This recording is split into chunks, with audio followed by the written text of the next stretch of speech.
3 months. In unrelated charges, court actions underway for 3 Auckland and Wellington officers accused of possessing objectionable material. That follows reviews after Deputy Police Commissioner Jevon McSkimming was found to possess child exploitation and bestiality content.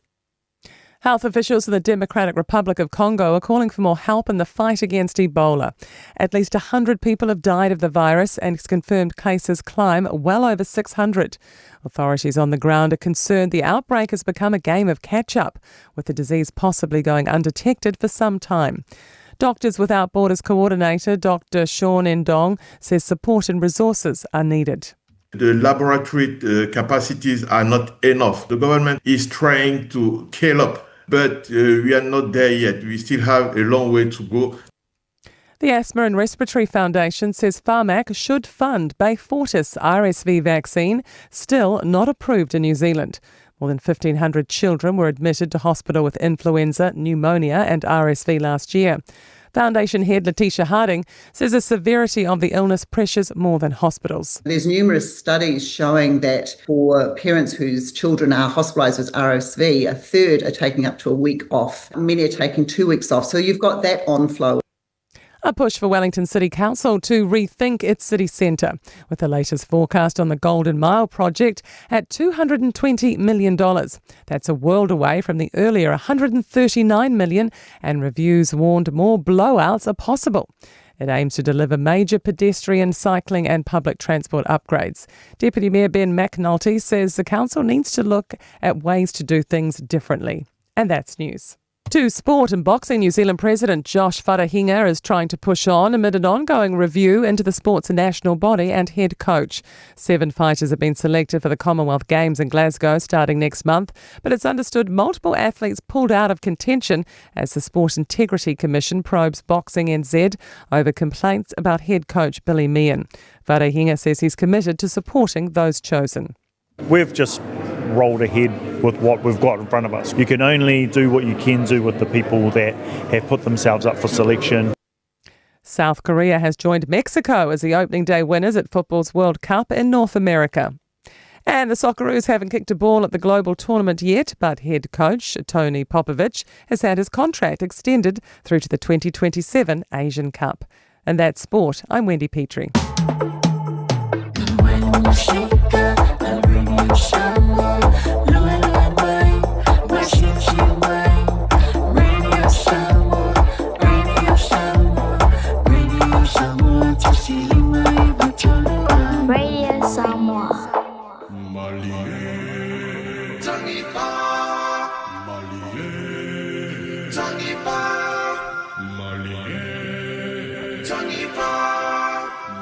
DJ.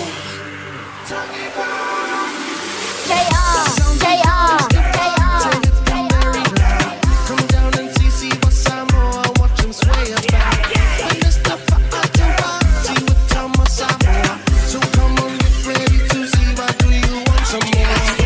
Maluelu masiba, paatang pati mai pisa polo tunol panu ikina ura para luwe mai tawiba. Oh, maluelu masiba, paatang pati mai pisa polo tunol panu ikina.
for a minute. Wanna get in my world, get lost in it. But I'm tired of running, let's walk for a minute.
le watu lai mai le tātou teimi le wati le lewanga le fiafiwa awhatonu le tūla e ono. Whatalofa ma whawhiloa i le whafonga tapua i le tātou watenu i le lewanga le fiafi malole se fumanuia. Malofo i le tauata i whia amngaruenga sa ngā pātia i le lewa i aso i ui lava fo ina whaisi mā ati o le marulu. Ia ai ole marulu lava wai masangi ai, e le fau ia te oe le marulu, ke roka kou le mele ue makua i whiki a le marulu ia kako, ia, ma tūlanga pe o ne e le swing o le tau, o tau sanga te tasi au tātou au mau le nei atunu, ia pe ona, tātou iei o wala ma foi ia, se lumba na i manuia, o nai o tātou a inga, ia, whapena foi manai a tātou whanau, bia le lofa maranga le leo le tua, leo wa tau nu le tātou fōlaunga mala tātou sa varinga. Le nei vai aso le si ui o whi au mga luenga pe o na yei le nei aso whareile se furuma le lua yuni lua o lua ono o ngā tonu le nei fui tausanga o tātou yei e vi iai le lofa ma le anga leo le tua. Ia ilana tau singa o lana whaasoa ia te tātou ua mawhai ei o na tātou toi au lia mai le nei aso e whaapopolo tau soi fua manuia le ngata foileo so mātou wola e uina a fe moele whainga malanga le to tele o nei tātou ainga, malanga maliu mareoti, ia ai o le pule whaito atasia le tua o ia nei au maia, o ia fo ina te toe AVS, ia whapenao na tātou loto te tele, ia tātou wha fo i pēlevi inga man whaftai le tua, ia o le nei au maia le ola mō tātou.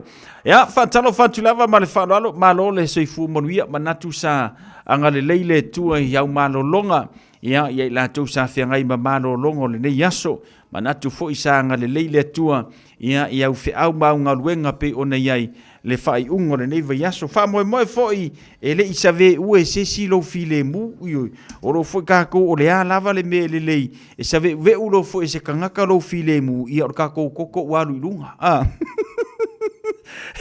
wha moe i le lofo le tua, e le aia ma se singa se ve ua lo fi le mu, wha moe ngā sa le lei mea uma, i le lofa ma le whaatasi mai, o le tātou ta mā o i le langi, i o mele le nai wha fo i elvi inga ma le whaataia teia, i lana pule wha so umwhaiai, ia o na, e au lia mai le nei aso, ia ma au lia mai fo le nei aso, i lona anga le lei, Fantalo fatu ya mo tato ubalavo ma umoli tato por kalame malo le soi fumaruia ma lo fo ile tawa ta i fe am ngalwenga ya le ngata fo ile o nai fa nau ya o onga pe o na masani ai ya vaiaso te tasi e ule fo ina malu lule talo tau ya ali ave fo matulanga mavaenga e fa pena ya ona fata malai tato ya tato tute fai meisio tato ngalwenga pe ona masani ai fatalo fa mo ona ma umoli tato por kalame ia ilungo o lau tavale ina watu taula le telo fe am ngaluenga sa fe ngai mo oe fatanofa mo oe mo tamalawa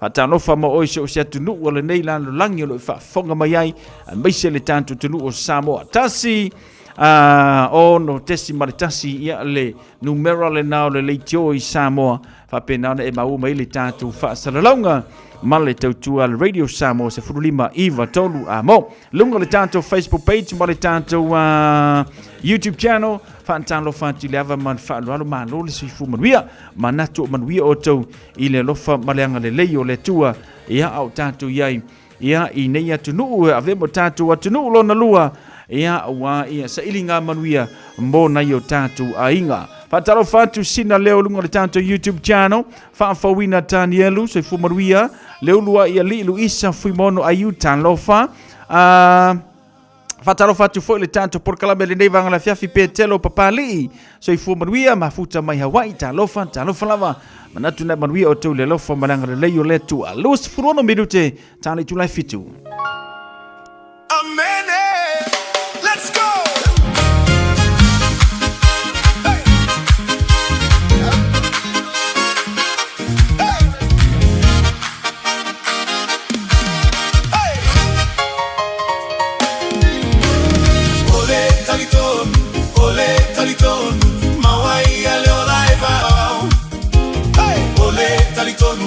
Mama le alo, mawai ale olai, hey. Ole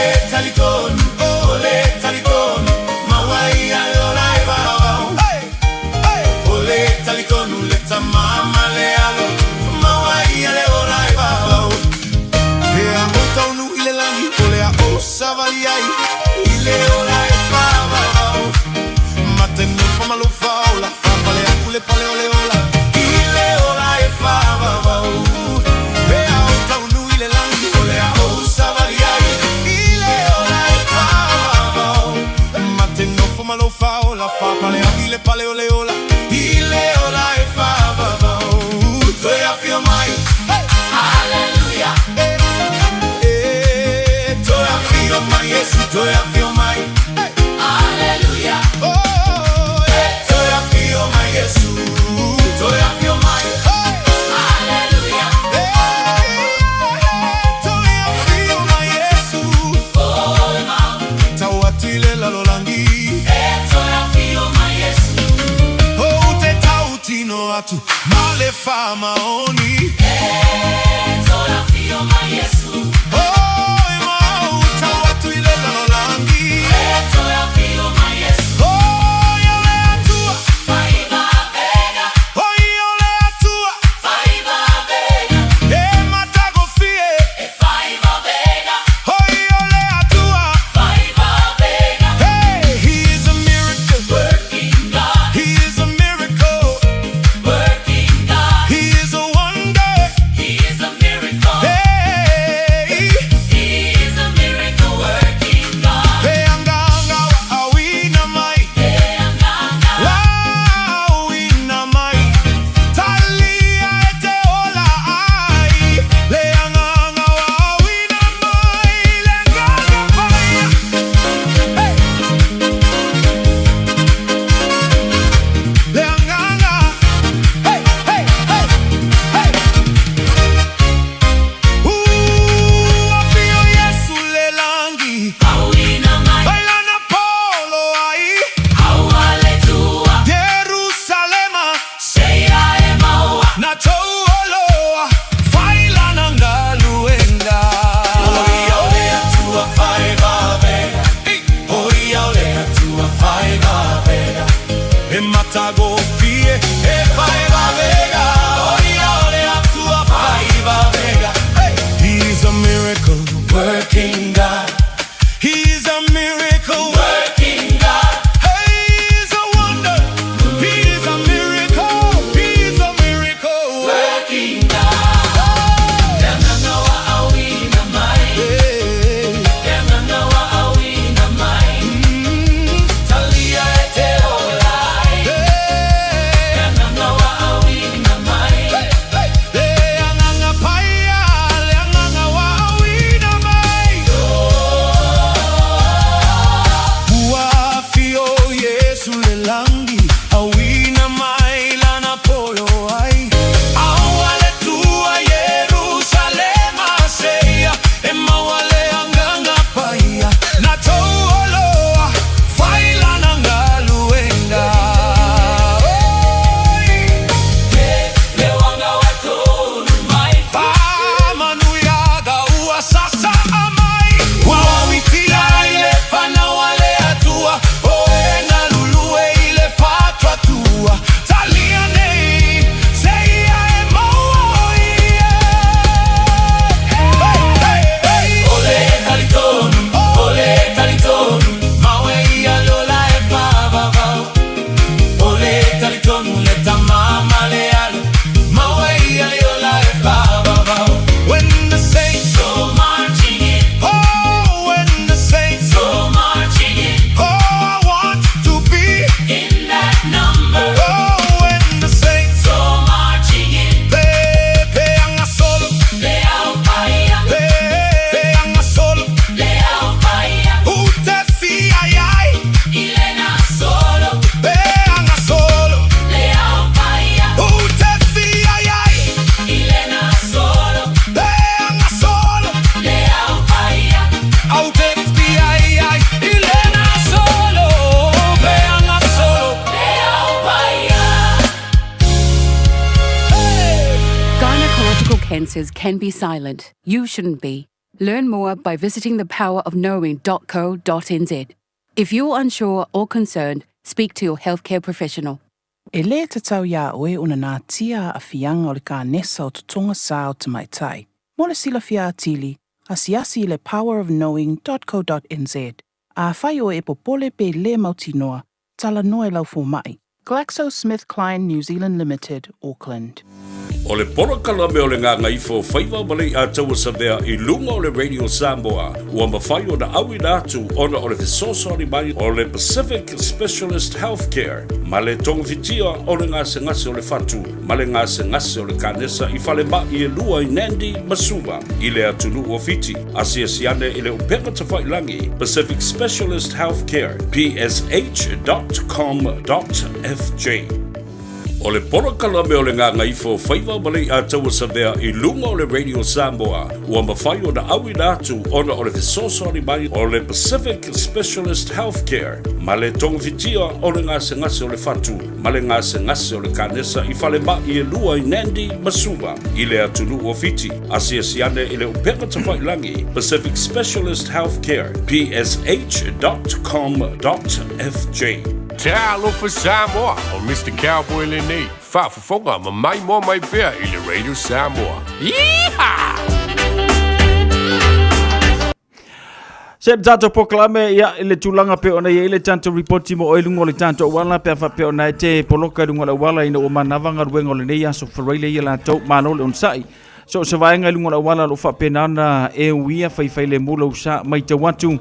Ia o tulanga masani lava fo yo le pisi o le tanto traffic ina ua mai a fe amunga wenga ale tanto watunu I so se vaenga lava fo ia o tutonu o au kilani nei safar moto waile vai atu fai si poloka la teacher vaenga le na ele nei fo vanga la fiafi fai le mulo sa le ngata fo le o le state highway tasi ia le fo mai te watu tulanga na pe ona iai anga I lo sa nga I lungo le tanto wala lau papa ma anga ia tuai le fai tule in offshore ia tulanga na o lo fai lo mai ia lo fai fo isi pisi o le vanga le na le ngata fo le tau faisina tau malo si le titolo se vidi le tule nalo no winga fai le mulo sa ia ma ave pe lo fa mo mo lo sa ngale mu ile anga ia tule lo west pa pe na te fa fonga mai le off one tule nai pong shame ia ma western spring nei fo mai te watu faisi poloka tulanga le napi o nei le tanto traffic le nei vanga le awala ia le ngata fo le so mai nai blockhouse bay fa ngasono tua ina inulin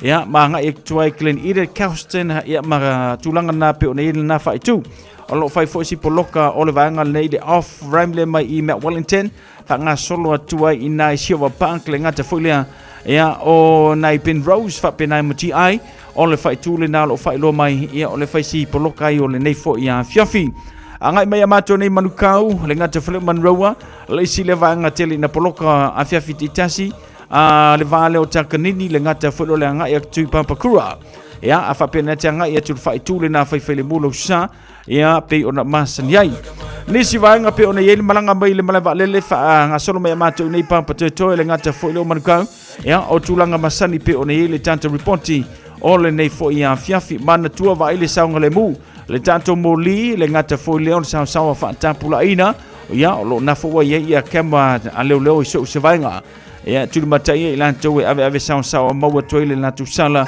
mau toina se leni a o ia tanto temi fainga ta ia o le tau so fuanga le vai te nei mai le kolosi le ngata fo lea lau V8 fo le masani ona tu ia o tafa ai ave le ta vale ia fa pasil vainga le na tango fo ile fo le ta vale au ke kango fia le V8 ia pe o kamo Peter Towers ia tulanga lana pe ona ia le report mo tanto le nei vanga la fiafi male tautua ale Radio Samoa se fulima iva tolu amo ho tonga masani mo tanto e te oti lo sawa au le saunga le mula va fo I male fa auta saunga le muwe tanto so se avainga e te a ngai iai luz a se fulma faminute ona talo le o le tula fitu tatu tala mai Samoa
shiwa uanga oi oi. Lolo fa ape epe e ua loi loi. Suiti sua malie pe yo se poi.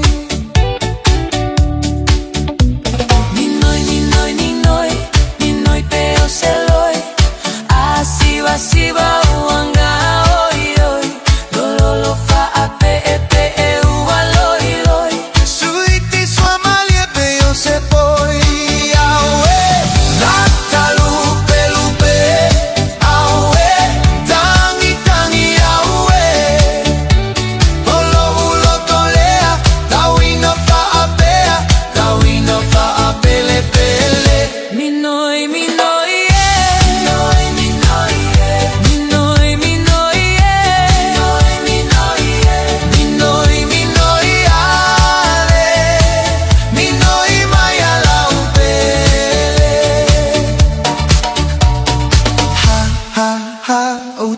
Luina uta imoto otualo uofisa esu mai so ufa amalu mainela so ia ente alufa ala we natalu pelupe awe tangi awe olo tolea tawina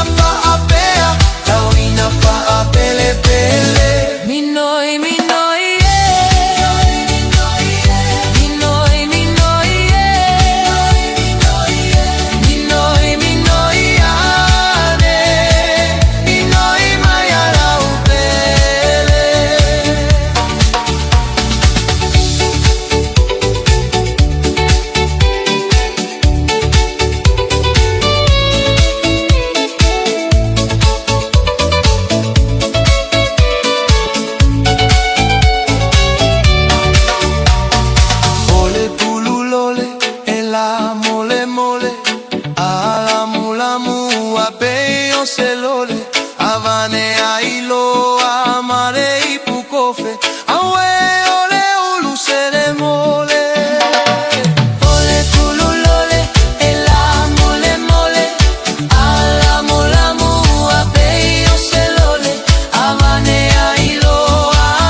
E ala na nai whawhiwhianga mō tātou minoi ane i oe mingoi sa o aka kouda mukuka.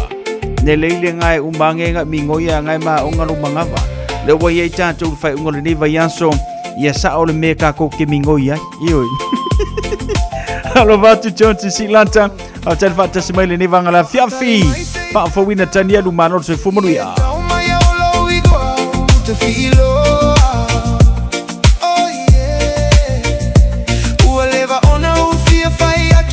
Faiga tatele ia te unaio umanatu. Ona one tele lava osioma na ala ina ona na olo alofa. Oh yeah. Afai ole aso manatu o maila u telefoni ia te uai uvilia tu. Ea lauta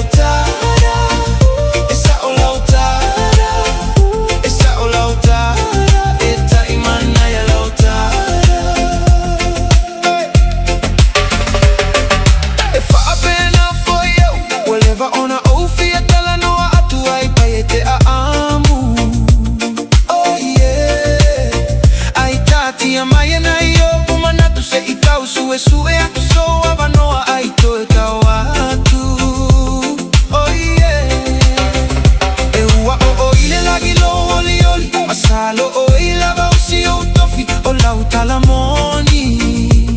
Oh yeah. Ole a ole masalo salo, atonu e te tali mai o manau, ile nei vai aso.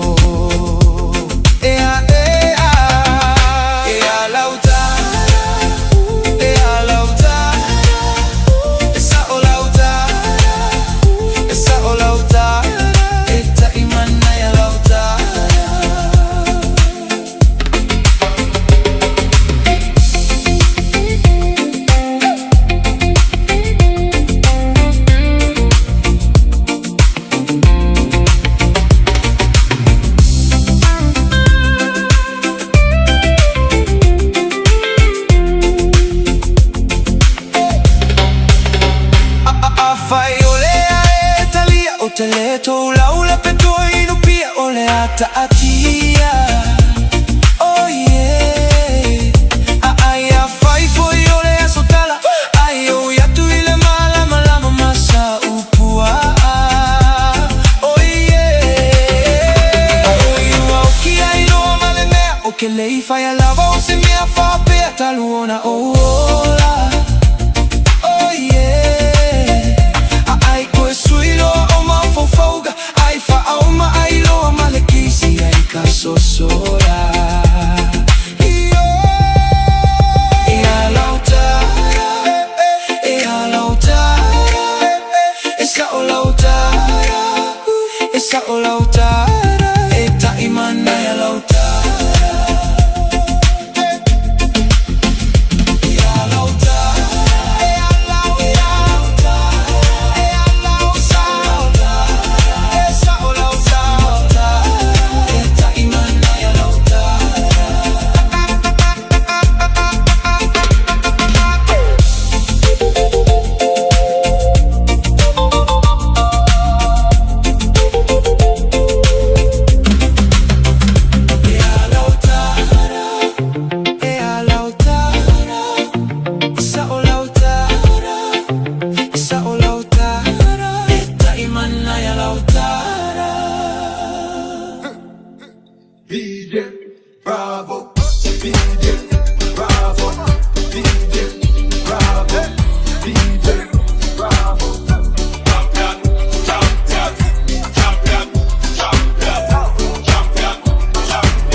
mai va tolu amo.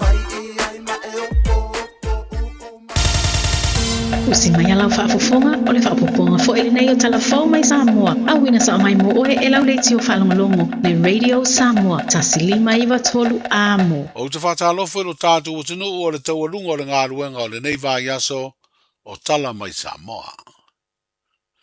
O toi tolu aso o lumana i nei ona tūlau i le elele o tātou o tunu o le urua i malanga le company vaalele o le Qantas a Usatalia. E tu uai au kilani ma le te mua lea ua tu usao mai ai Samoa mai New Zealand, se malanga lea company vaalele tere le Pasifika ma le Lolangi, ma le atau vai ma le company vaalele New Zealand, o lo tautua to tasi le te minei malanga mai au kilani moa pia. O le aso lua le vai aso o lumana i nei le malanga mua le Qantas i lona ala va fau. E ese ai mai ana malanga o lo tautua ai, i le vao o se talia matu usao mai i Samoa. E tolu malanga lea company vaalele mai au kilani, mo le malai vaalele whaavao malo i whaleolo i le vāiaso, o aso lua, o aso tofi, ma aso tonai. Au tuli mata i aile a matalia o malanga le Qantas mai New Zealand, mo Samoa. O le ua whaailoa i se li ponti, le whaailoa ai e le tasio company vaalele Australia, le Virgin Australia, o le whaamuta o na malanga ngai mai i Samoa i le o ngā tonu, o le masino o kuso o le tausanga nei. O se li poti le vanga whaasara lau o le Memada Pacific, o lo ta wai ua mafua lea whaai unga lea company vaalele, o no tūlanga si iti o le tau sua uma pensini, ma ua whainga tai o na wha wau lea tautua, o no fuafuanga wa mao a le Virgin Australia. I le luas fulo tausanga, talu o na talia ma avea Samoa ma se tasi o tinu, e langolango ina le whenga inga whaavao malo, mo le pui o aia te tau o tangata iai a fianga tu maua soifua. O te le sao le malo Samoa, i le tau sisia o aia inga o le whenga inga e peo na whailo ai, e le whaatonu o le whalaptonga o le nuanua le lofa, o se au nanga tu ma o tiro tātu o tinu, o lo whenga ima por kalame mo le atina o tangata iai a fianga tu mau. E ui na tele le sao le malo pe tai ua whaalia le whaatonu o le whalaptonga tu maoti, le sunga mata whawhaatino masunu tumapu, o lo i ei pēr le manao mianga i le whaale le ia tili, o le langolango Samoa i le whaamariaina, o aia inga o le whenga inga whaavao malo, o lo pui aia ia te tau tangata, e ia fianga tu maua soifua. O lo i ei nei le ai o New York i Amerika le whaatonu o le nuanua le lofa, mo le fontanga malo o whaatasi, mo atunu o lo avea masui o le whenga inga, le ana whaamanu e ina ile sunga ia mata whawhatino, i le filifilinga o sui mo le komitia malo o whaatasi, e mata i tuina ia te tau o tangata, e ia fianga tu maua soifua. Ma sa maua ai se avanoa, e fesiringi ai se whaatarananga i awala, o feso o tainga whaatekonolosi. O le ala le fuafuanga i le avea i o e masui o le komiti nei, o atonu ngā luenga ma tiu te tau ave. O matawhai oi tu pito al komiti ni, o le ilo ina o ripoti e tu ina mai ma loi o avea mpa anga le whianga inga. I lato ngā luenga o lo whaatino i lalo le whianga inga mo i lato ia whianga tu mauri soifua. Ia ele ngata ina ilo ia ripoti o lo tu ina mai malo. Ai whaapina fu iono lato ilo ina ia ripoti o lo tu ina mai whaalapa tonga tuma oti pe o le nuanua le lofa i le tātou atunu. Ia whaatatau lava i ngā luenga o lo whaatino, ia po afo ia awanoa o lo iai i ngā luenga le malo la malato o lo whaatino mo tāte ia whianga tu maula le whianga inga nei. Ele ngatara na o le isia na ngā luenga. Ia o le ilo matu ina mai whautuanga i malo ina ia whalelea la tō ngā luenga i lalo vaenga ta itasi o le whianga inga. Ia mawhaatino fo ia me ta o general comment ia po o la tō whautuanga i tu ina atu i malo ta itasi o lo o whaapea ona avea ma pa anga tō tino o le whianga inga. ina ia mawhai ona whai mata i ala i le whaatino ina o ngā luenga ia o le a o tau ina o tangata ina ia malama lama i le whianga inga i le ngata i tangata ia ia a whianga tu maule soi fua le olo patino ia ia e whapena fo i ona whai mata i ala i le a o tau ina o mta ngā luenga le malo o isi whala po tutonga tu ma oti ia mapa anga fo i mai whafo lo i ai ia lato so tanga i tangata ia a whianga tu maule soi fua ma lato ngā luenga. O le ale tāua le iei o Samoa i tonu o le komiti le nei. O te iloa o le tāua mua lawa. O no i tātou o le paanga tō tino o le whiangainga ni mo tātou ea whianga tū mauru soifua. O le isi wāenga. Ia o le ulua i taimile nei wai ai ia ni tamai atu nuu o le Pasifika i tutupo o Small Island Developing State i tutonu o le komiti le nei. Pe ona ia ia lo tangata ia mali sui o Palau mai pe ia o le na malo le wa Australia talu mai lava ona whaawai le whianginga nei lewa luas furu tausanga o le tausanga nei lewa whaamanatu ina whaatasi ai le whia i le whonutanga le nei lo whaatino i le vaiasoli nei ia mai le luas furu tausanga talu ona whaawai le whianginga ia mai le luas furu tausanga na i le iai lava ia se tangata o le Pasifika o atunu ula iti o whape ona o fiatu iai le komiti. Ia o maleta ulu na tulu. Ia o lama whai fo i ona awa o tatu atunu ui o lo o tu i nga turi poti i le komiti le nei mo le ilo ina. Ia ai ele o iesi tatu sui urono winga. Ia o le au mai la tau ia fautuanga mai no longa e fuanga i miele o la ato sila ia i lunga o pepa ai le o mawhai ono la ato mawasina malama anga ati po le ato nu lawa le reality o le Pasifika la ato ia mai se lava o atunu u i oro o ta o atunu u la iti o le a se tūlanga o iei Samoa le temil nei lalo le whengainga nei o ai ati tau mo iei a whianga tu maua le soifua o le lei le tātou tūlanga le tau aveina o ai ainga o le whengainga i le tūlanga i le whaamalia ina o manaonga o le whengainga. O le tūlanga lo i ai le taimini ia wa te le lava le anga i lunga o le tūlanga tau i le commitment al malo i le whaatawa ino tangata ia ia a whianga tū mau le soifua i vaenga ese o le soifuanga mati na e pēr whatusa ia i le luas fultausanga o mawai ia ai i nā whaatinonga ia olo o telefo inga ruenga i te tau ana whaatino ina ia mautinoa ia olo o ngā tasia tatou ngā ruenga olo o tu i tutono o tatou tustusinga po a tatou whamataranga ia ma whaatinonga olo a tatou whaia mō tangata ia a whianga tū mau e tele lawa awa noa mo le whaalelei o le anga i lunga ia ma o te loa fui o le avea ai o le tatou sui masi sui o le komitili ni e le ngata o le a fesosoani i isi atunu o le Pasifika le olo o ele i tu ina tu lawa i tutonu ala tau reporti o le whaatinonga o le whiangainga ni ia da fesosoani fo ia le malama o le a maua mai ai i le whaatinoina o tātou lawa la asanga mo le ausia ina o mo mianga lau tele o le whiangainga. Le talanoanga ma le whaatonu le nuanua o le alofa ua vea nei masui o le komitia malo o whaatasi e mata i tuina ia te tau tangata iai a whianga tu mau le sunga ma ta whawhaatino masunu tu mapu.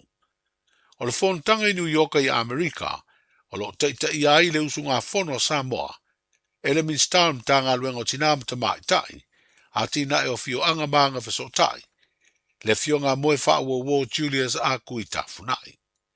O Samoa ma le atunu o Palau o le teimu mua le ua filifili aini o na sui i le komiti o malo o whaatasi e mata i tuina ia te tau tangata ia ia fianga tu mau o le soifua.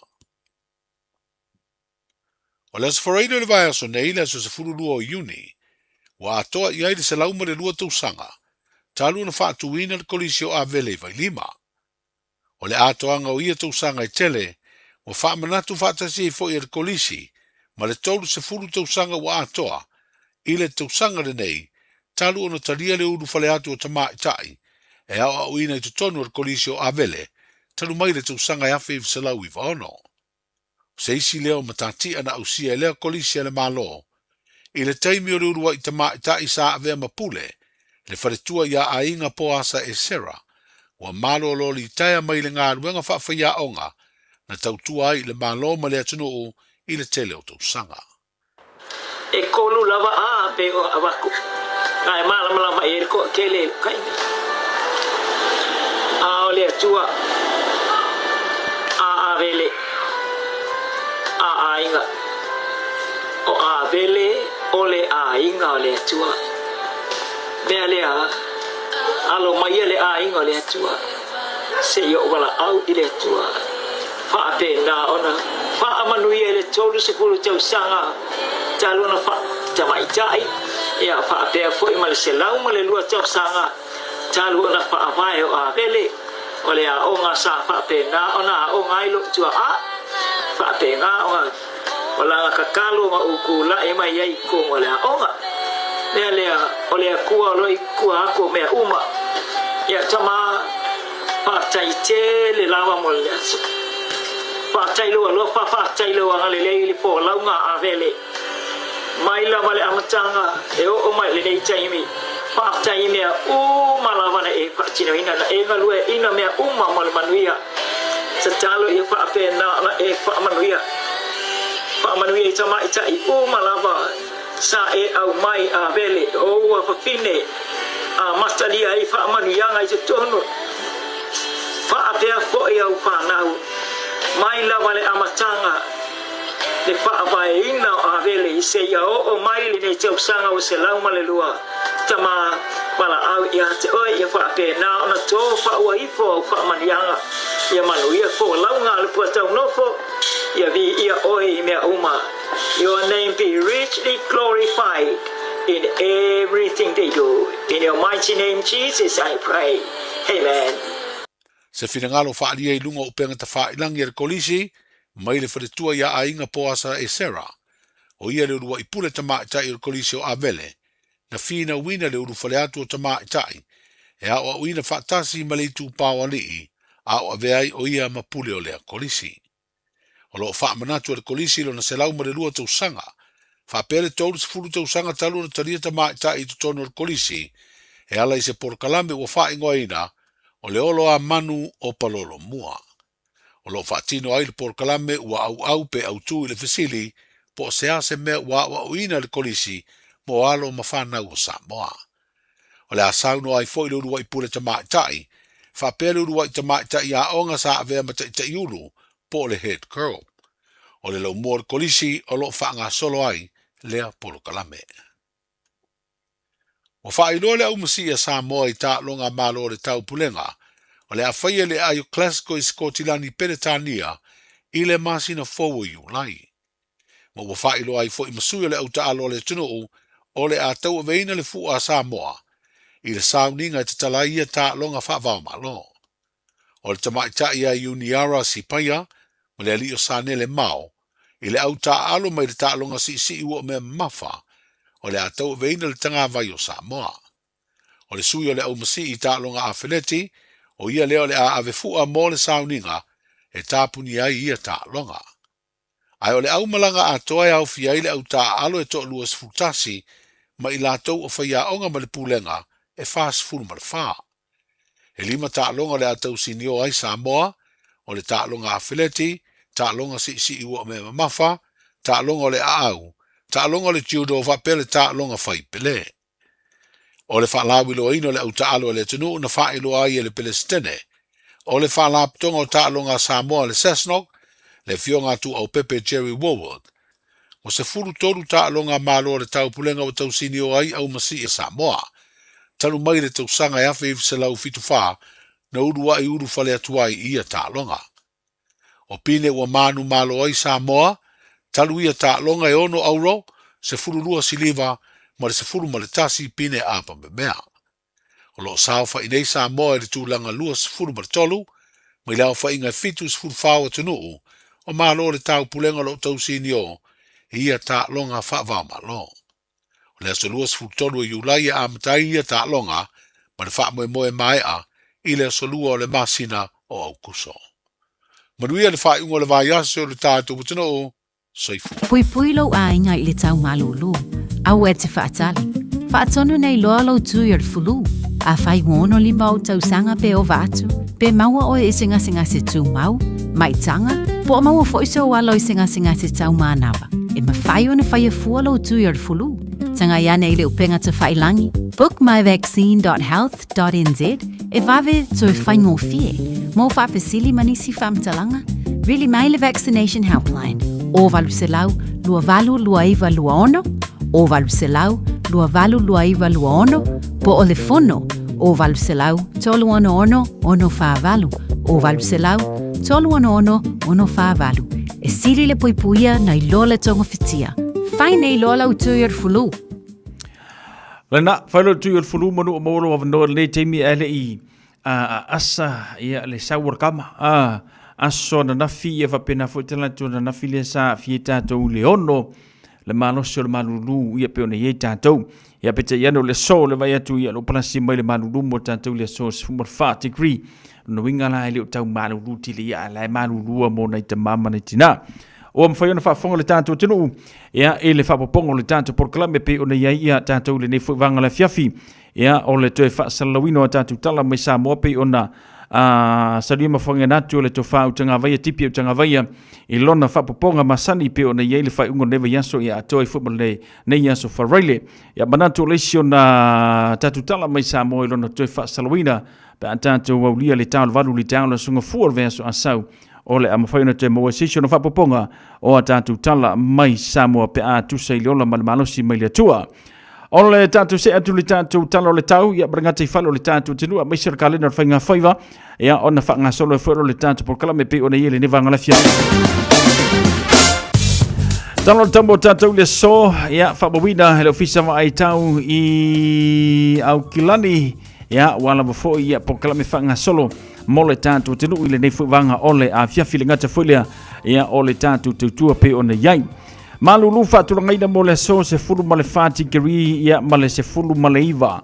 Lona mawhanwhana pe o na iai. Langi le leile tala le tau mo tātou le so vanga na inisio nei vanga sawa ia le whaauli. Ia ma le puaoa pe o na afia le tala le tau mo tātou le so. Ema tele lava ina langi le leile tala le tau mo tātou le so. Aso a tau le whamawina se fulu ma le liberty lo na malulu. Lua suma le tolu lo na mawhanwhana. Langi le leifo le tulanga le tau mo tātou le aso a tau. Whangasolo atu le aso sa. Ea matulanga pe ona yele tano le tamu o tātou le sifuru ma le 5 fo I lona malulu, lua sifuru ma le tolu lona mawhanwhana langi le fo le tano le tau, ea pe ona iei tātou whaingo ne vai aso se ia pa ia lan salua, on le vai aso a sau. Sau ni sau whaingamlanga mo le tātou tunu o Samoa le nevanga la fiafi, lua sifuru ma le valu tikiri lona vevela whaatulangaina, lua sifuru ma le valu lona vevela whaatulangaina, lua sifuru ma le 5 lona malu, langi le leile tano le tau mo tātou le nei aso whareile, ea pei ona reportia mai le ofisa wa ai tau iau kilani whanga solo i au fuafuanga. Se ama se wa inga ngati whalo le tātou tinu sfurfitu minute tas furu li tāo sua le ngati whalo au kilani, mau mali atu I le lua sfuru maletasi minute tas sumaletasi I le poa na nei. O le no whanga o ni hanga whamawina, lua sfuru maletasi minute te ele tuna sfuru male lua, o le vaveo ana po na pe mele ngati whale, ea sua tutui mo tātou analila I le sfuru malono minute te ele tasi I le awoni.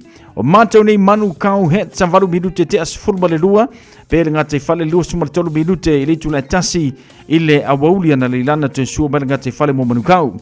No whanga wha se e ngā muri vai pēnti le whamawina, I le se fulu wha minute te asfuru male lua I le wauli na sua le ngati whale, mau malia le poa na nei le lua sumale wha minute ta le tasi o le vaveo.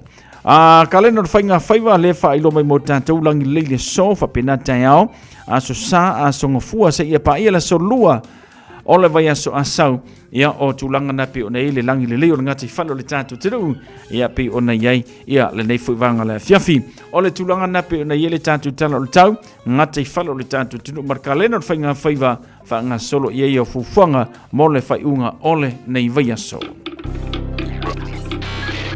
Tasilima Ivatolu Amo Radio Samoa.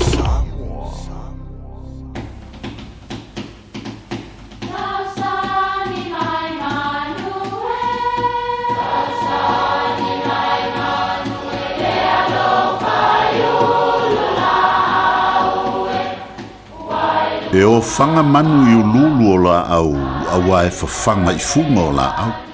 A o le tangata, e whawhanga I upu matala. O le mawhileo o alanga upu mamuanga ngana Samoa maona whaapongai, e a fua I lona sio mianga. O lona lea sao I le whaatufunganga o le iloa whaale aso, mai le tautua se ia o ina pule.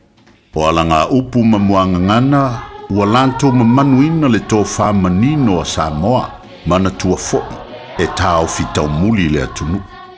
Manatua a fia I siona vao. O le upu e whapele tala na maua mai I le taumāwaenga le toi ina o a fia malone to lua o sina. Ina ua fiu a fia e taumawhaile loto o lone to lua. A ua whauri uli tō lava le manantu o sina. O le ate te a masitoi ina aialu e mamoli le pasina I a taputoa le tautai a le pata. O upu e whao ngā I teimi e tau mā vai ai ma se whai ngā malanga. Ia pe whau tua I fo I se tasi ina ia manatua le a inga mamatua. Pe a whai alu I antunu I fafo. Tautua nā ma oe le a fine. Awe te whaangalo a fia I siona vao. Ina ne ia vea le fe I lafi o mea mātango fia inu ese, ma mea e ngalo ai mātua mauso whaapea tua whaafine. Manatua a fia I siona vao, manuia lau whazau saunga. 24 hours a day, 7 days a week, Radio Samoa streaming live on www.radiosamoa.co.nz.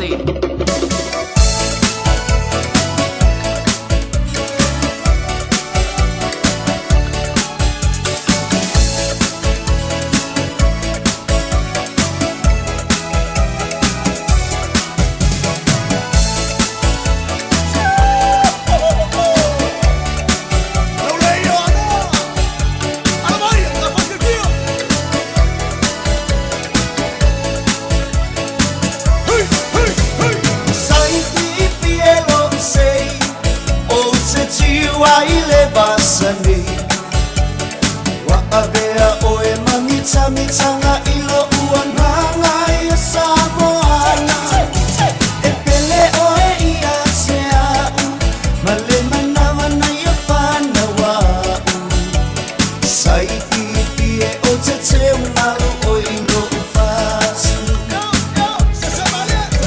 o fea lava o te aluai e tu pea lava mava ai mana tua pea lava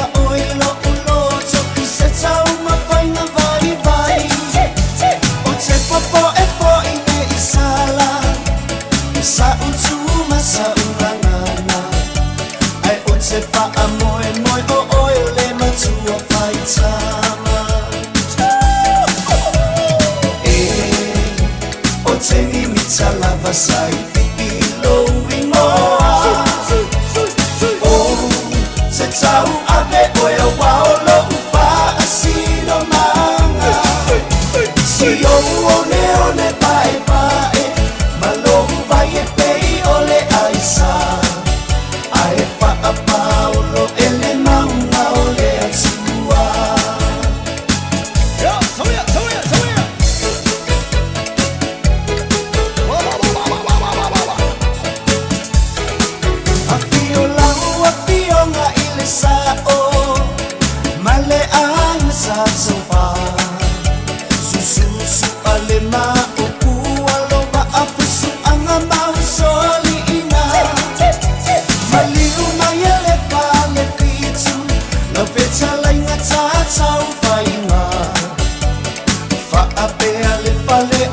Sale muli anga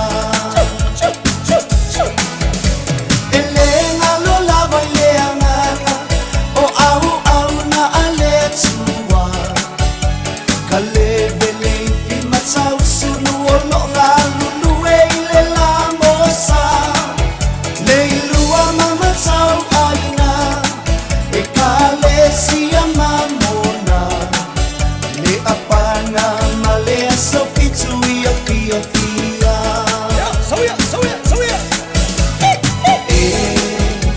o te mi talava sai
Auntie.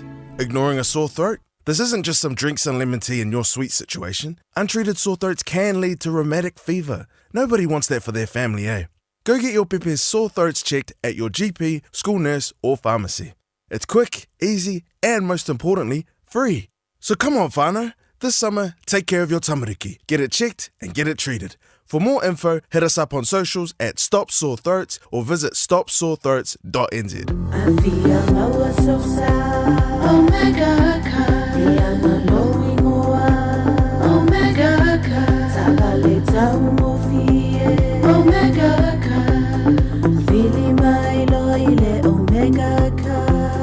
Omega Cars, lua selau Cavendish Drive I Manukau. Pole telefoni o iwa lua fitu 5 tasi lua. Susu mai Manukau ne Omega Cars. Umalole keisile Omega Cars. Radio Samoa Tasilima Ivatolu Amo Radio Samoa Tasilima Ivatolu Loa tula maile tātou temi le nei vanga la fia filua sifuru maraiva minuto na tāle o le valu whaatalo whātu ia Kia and Mika lungo le tātou YouTube channel whaamtele whaatasi mai wai yoi mana ia tālonga le nai le nea fia fi chifi a le ngata for the Crusader ia pe o nei ia tātou semi-finals ia o le Superaka pipe o nei ai whaatalo whaatu ia tina ngawang seifu manuia tina alo fantu mo emla inga ia le mafuta mai le nei fuwanga ole a fiafi mai sene tatu paanga pe mau mali tatu pon klambe se use atu mone tatu fa silsilanga fala wetele ona fanga solo fo le tatu por klambe pe ona masanieli tutua ia male tutua fo ia naitina pe atale tulai valu ole tatu por klambe pe ona yai ia le talo mo oe masani fo i tutua naitina li talo valu ia fiafi waso ferele o vayaso taitasi Aona I tātou whasisilanga lewa tenu mai e tau le nevanga le fiafi awane ngalo saulo mingo le tusi o le songa. Whatasi e male lolo mingo le vau filifili. E mawai whanu penga o Samoa e sisifo tutuila mamanua o nisi o tāla tu o Samoa. O ala ngā upu o le matawha yoi o le matai le whainga o le wha lave. E pei o le wha poiponga ma liu o le osio singo ainga. Fesila whainga o Paolo si I wha aloalo. Wha langingo le kalesia. Male tele o le ngangana o whaalolonga. Fitus fulu tāla le tau na le ofisa lava le Radio Samoa I le tolu pātolu ono Hopewell Avenue Manukau. E mawai, mo nisi whaamatalanga wala au le lua no lua tasi 5 I vatolu. Lua no lua tasi 5 I vatolu pe tanga iane I le shop Radio Samoa.co.nz whai mai esau oka o a tātou tusilana. Malai malu whale alili, ta oto ia whaangalu le whati o pa ia sausaunga tā Samoa. O ta oto a o Sealoo. Ai whaasino tonu le nei whaasalaunga. I alo matama whanau malai ulu. Malai malu whale alili. Toi whaasa ontu vaenga lea. Whaasino tonu le nei whaasalaunga. I alo matama whanau. Malai malu whale alili. O alala mapapa a au I au kilani. O le awhaia se tātou wheloa inga I le aso toa nai se furu male tolua iuni, le itu lai tasi le wauli. Whaia le tuatusi fast furu male tasi, Kerry Kio Drive I flat posi Omastana I Manukau. Afi fio mai tātou swala upule whaatasi lo tātou whaaboi moe, mo le tausanga fau.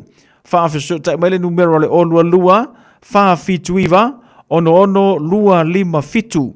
Olua lua, whaafituiva, ono lua 5 fitu whaafetai o le tei fono male laulau o lo se nia le tātou wha sila silanga le na I le nei fuivanga o le afiafi. Ainga sa seo manu,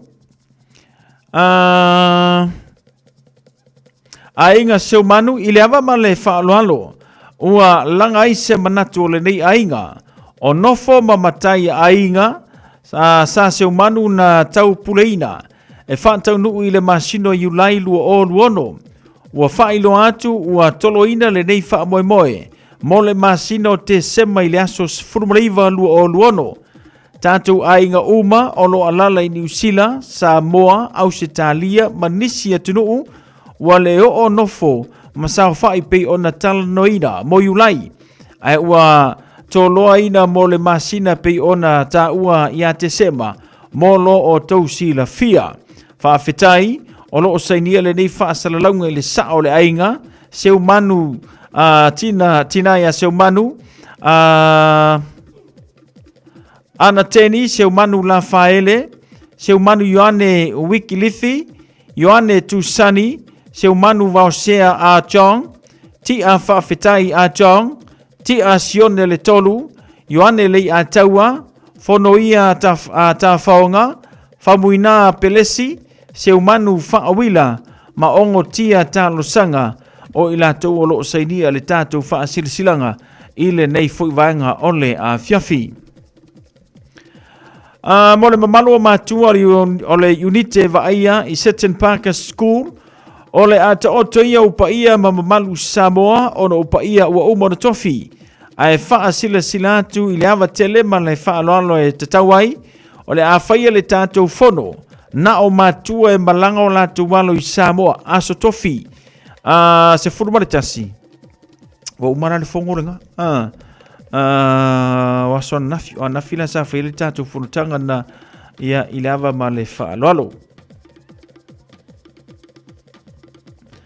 leise tatu fasil silanga lewa tenu mai ya ta ule ne fovanga la fiafi ma ye e sa fata ilava ma le fa lolo te tawai e fasil sila tuai yalo matama fa nau le nei nu ova ye e sa fata e fa pea o le awhaia le tātou maftanga masani le aso tōna ineis, furma le tolo uni, lua o luono le tu le tasi i le awauli. Whaia le lawa lo tui mga manu le tuatusi lua, tuatusi le wha, Leonard Place i mangele. Wha mole pa ia mamamalu le tātou maftanga, e mana omia lo tātou awai, wha tasi le tātou maftanga, e tapena ilo tātou wha moi le wha i unga, o le nei masina, tātou te talu ia lofa mai o le tua, e momori atu lo tātou wola vai, ia tātou wauri atu le na aso, ua ato whaina tātou te whelo iai. Mō nisi whamatalanga, whamormole whafso tai maile te teifono, ile numero le olua tasi o iwa, 522 olua tasi o iwa, 522 whawhetai, sainia ele laulaua fono, mafutanga vai e au kilani, o loo sainia le tātou wha silanga le na ile nei fuivanga ole a fiafi.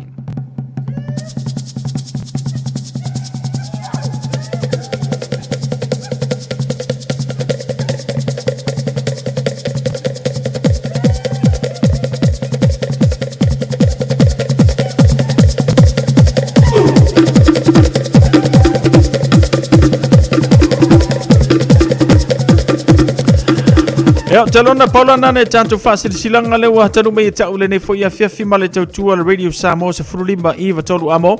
Ina ua te alus fuma lua minute le tutoa na tālo leo li tū la e valu. Tālo valu na whatasi me whelo na itina awale tātou por kalame pe ona tofa ina le nei foi vanga la fiafi o le tatalo mo oe. Ea pe ona masani ai. Ua si whawhe leo ti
Elena o nai whaafianga le nā mō tātou le nei whuvanga la whiawhima le tautua le Radio Samoa se furu lima I watolu amo. Ina watoe se furu ma le tolu minute le tutoe o na tāno leo le tu lai valu a tā le valu. Atasi mai nei tina mo le tātou por kalame o le tatalo mo oe whaatalo whantu Cecilia Tuingamala. Amelia Mikaele malo le seifu maruia tina ngauang. Ya, ma le tātou au e vai vo le nei whuvanga la whiawhi. Ya, misi ai ia nei por kalame mandai musika mole manava o ngaruenga. Male penisula mai molino le tai tu pito ia pia si o utaula manaya e fe pula vi mai le sau o ata uma o fetu o le lani Sulungia ya umasia uhani a omasa bali bali le masina se Yesu solo ya Samoa no uatulu se ifai mafia fianga ye mama atene matama Olo sisi vai ma pepese matata na tulele a omae mane ilano ole ni na o masia ukele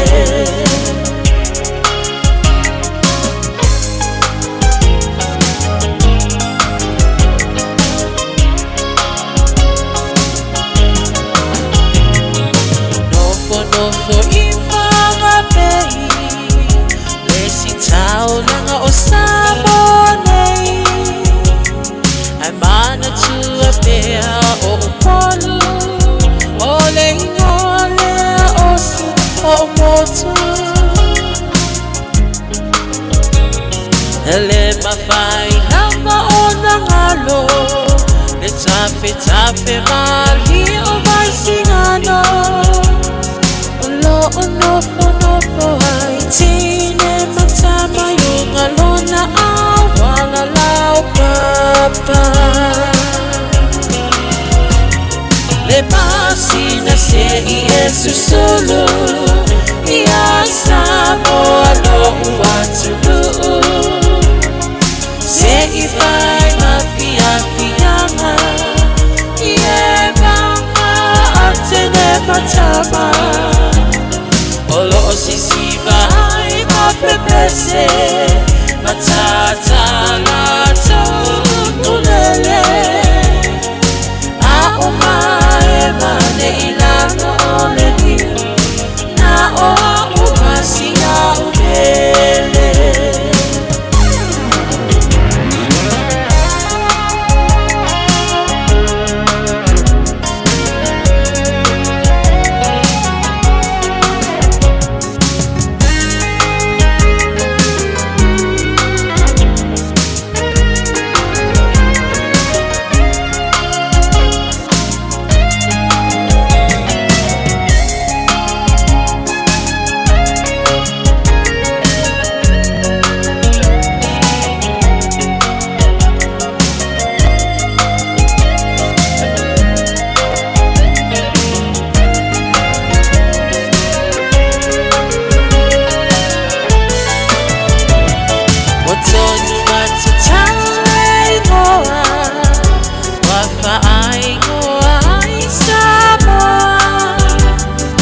Perina ole Pacifica e fai mamita vitanga ya ita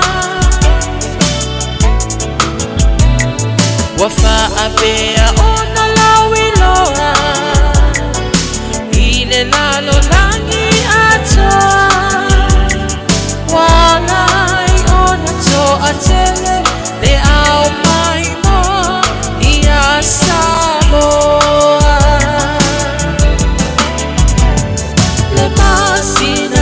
Yesu sulu Ya Samoa lo uatulu Se ifai mafia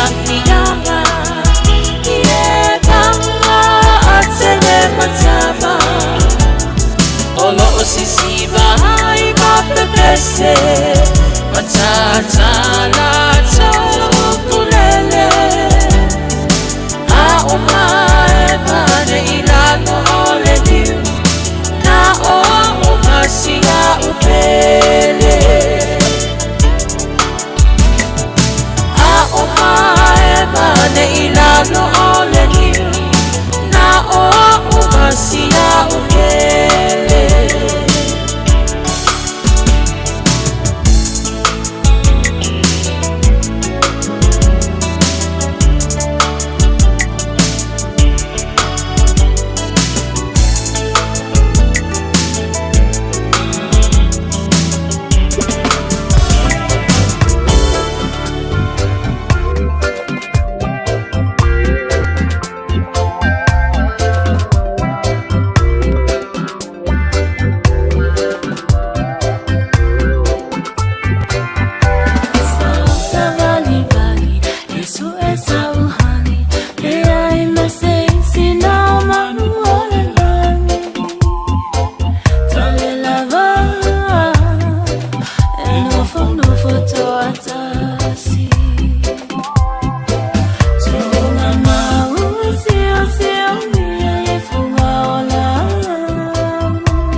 Nei whawhiwhianga mō tātou le nei whuvanga la whiawhia manai pese pesenga pe o nei e le nei aso wharaile.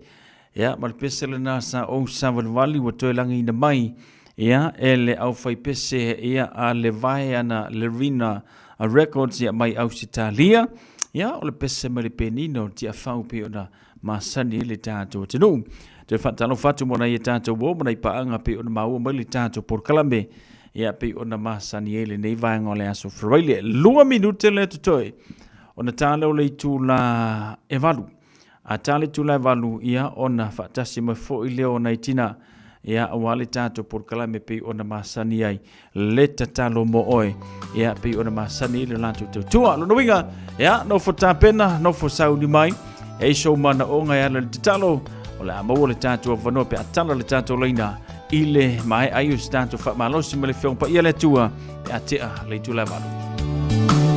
My dear, my darling, usine fa fofonga. I say a tala noa io momo onga. Elezio a tala solomona. E peo le oti o le malosi o le alofa. Ia avea laua fionga. Ma baila awanga ilo uneiola. Ua avea lava oe. Matumutumu lo ufa moe moe. Le koma io le tamanu salu pepe. La foia I fogava a tele.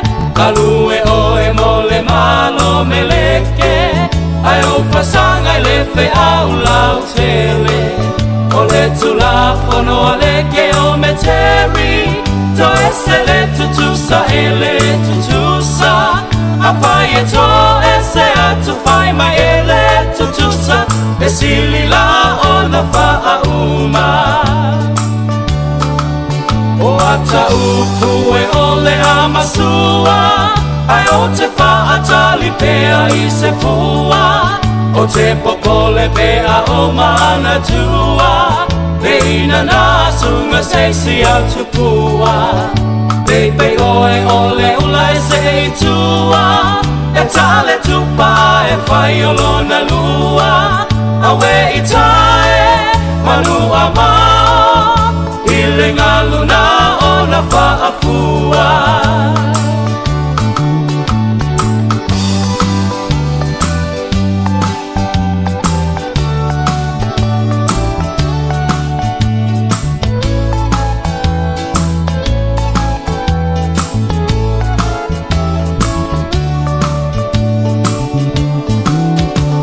Malanga na luto atasi. Na lutia I pe au o le sami. Toe taiane I pe au wala. Vai mai wa musule te ine tau sala. Fa a moe moe ngā wale a wala. E le se a e la male ti o tala. E le fai a so uloto. Ai tulo fina ngalo. Wa mali e lau fa alo alo. O ita o si unga pepe. E lolo lava I le angi a le matangi. Ai o te pese pea ma ofa ai loa. Leo au se tupu po se li I mauoa. E le o ita foia se tangata poto. Po se aloa ria Samoa. A o ita nei lava. O si tangata noa. Wa uma fo I ona e loa. Ti o taloto wa malie. Toi fua teine o meleke. O le apo isi ali ini usila. E mama o le fasalele. Ua malie lau fa alo alo. O le apo isi ali ia o a o. Tau fai sa ili. Ma fa a tali tali pea I se aso. Aeta tau fai sa ili. Ma fa a tali tali pea I se aso.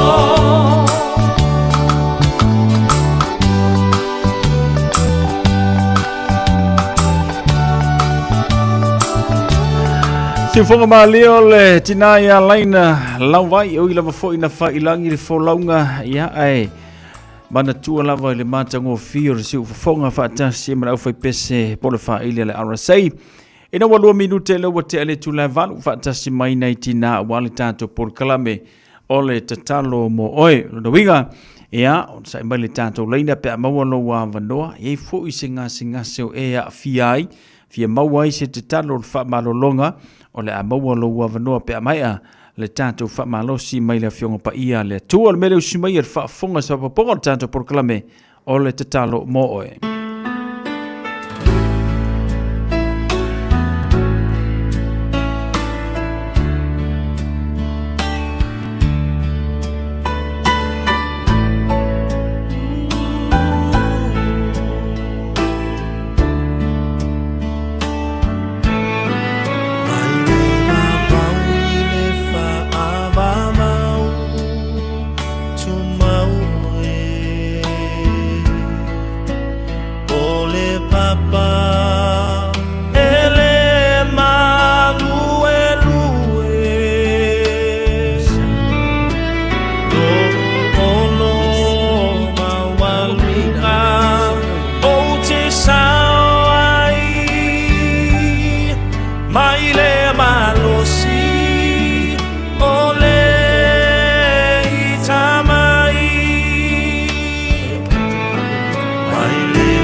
Whamalo le soifua maua ma le langi e mama. Whaatalofa whaapitoa atu i o tātou ta mama tina mātutua. Whaamalo le soifua manuia. Whaamalo le ono sai. Whaatalofa atu fo i i o e kāle sia uma. Ai mai se le mamalu o le atunu o lo maua mai le polo kalamele ne ia fiafi. Ia o salo me miti o moele nei. Tau sanga sa iuli politi o atua talofa Samoa. Sa iwa tulo tole au mispati. Praise the Lord. Talofa Samoa. Amen. Thank you. Tau sanga. Tātou whalatalata atu i le atua i le tatalo. Moni aivi ingana tātou pepese ai, ele lei lava oi i o valo mātou watua. Amen.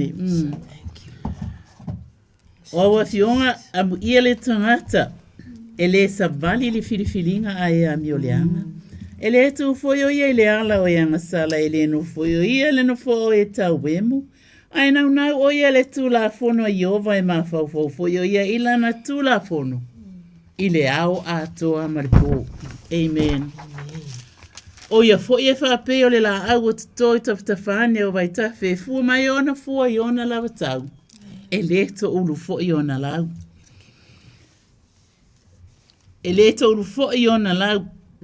Ai manuia fo i mea umana te whaia. E le whape o ea amia leanga.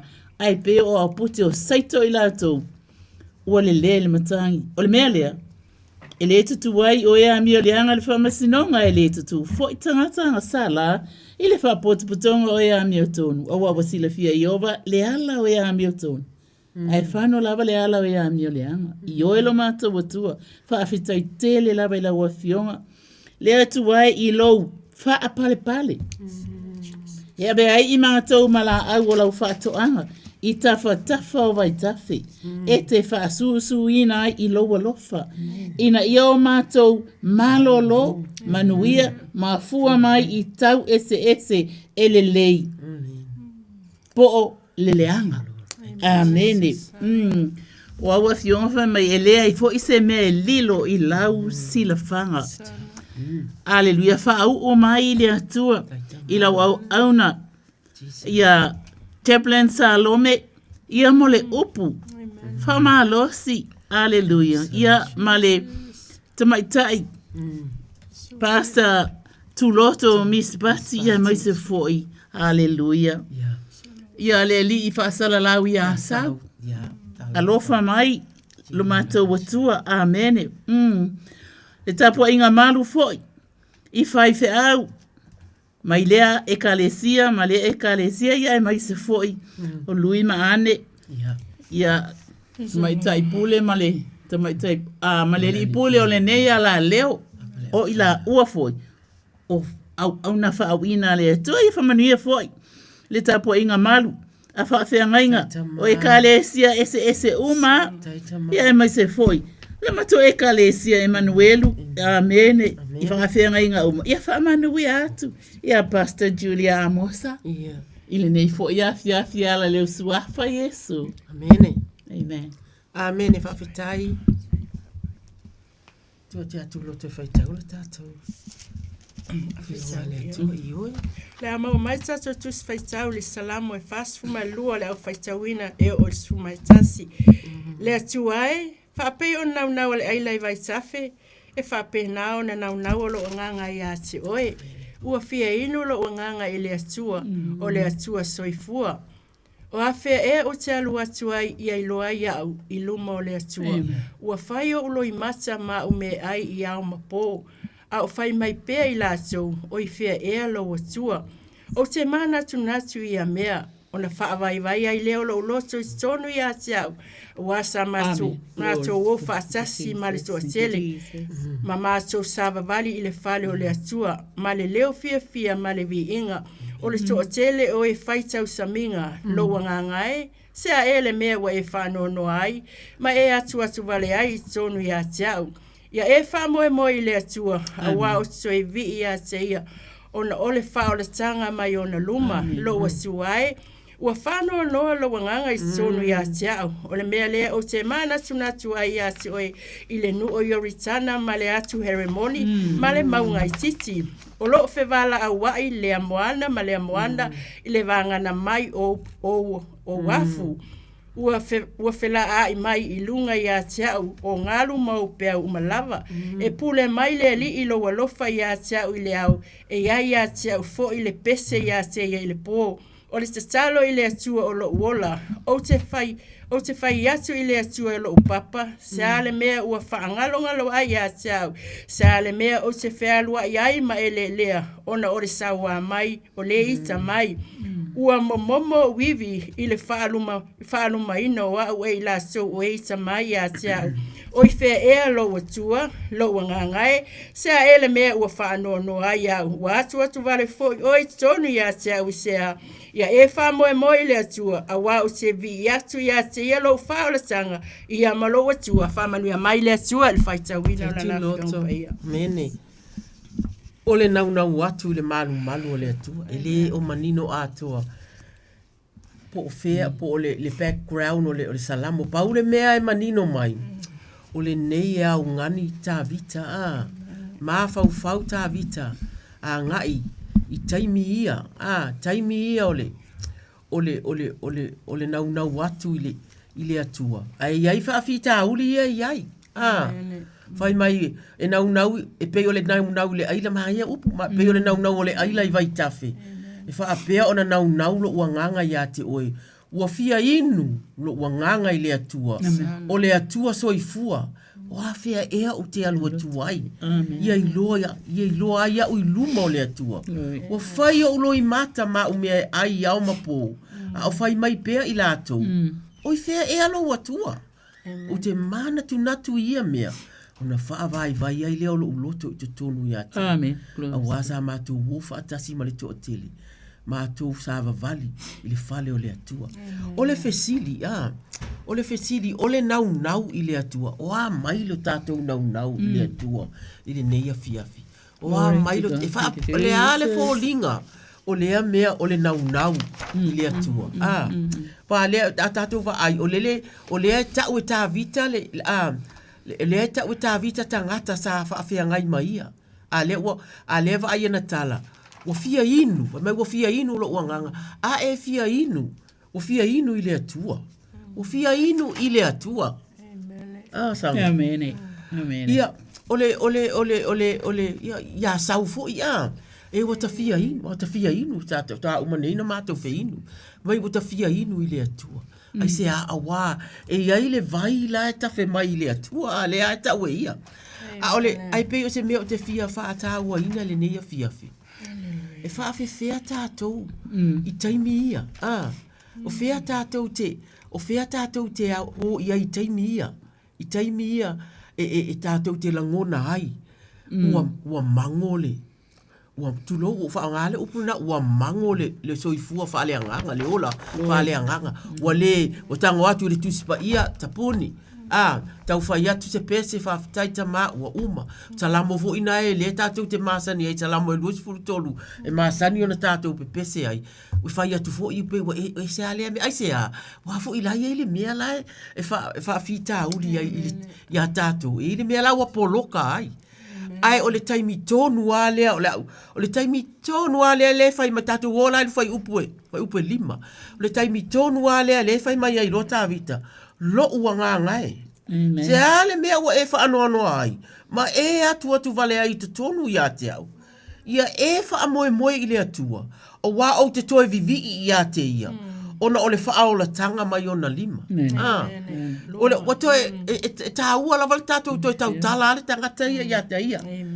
Lome, sanga, loto. Lome. O le ale mea te whaanoa ai. O le nāia te oe mea lava. E te toi pese e aine ia. Po le alo musu. Mata pea. Mata le pese. Po le ale le mango le tatalo. Na e tele fwai upu le o tusipa ia tautei. E tātou te iloa. Fai le fwai upu. Yo vau lo mamoe o ia le. Ise mea o te mativai. E fai lava whaapena e uma e.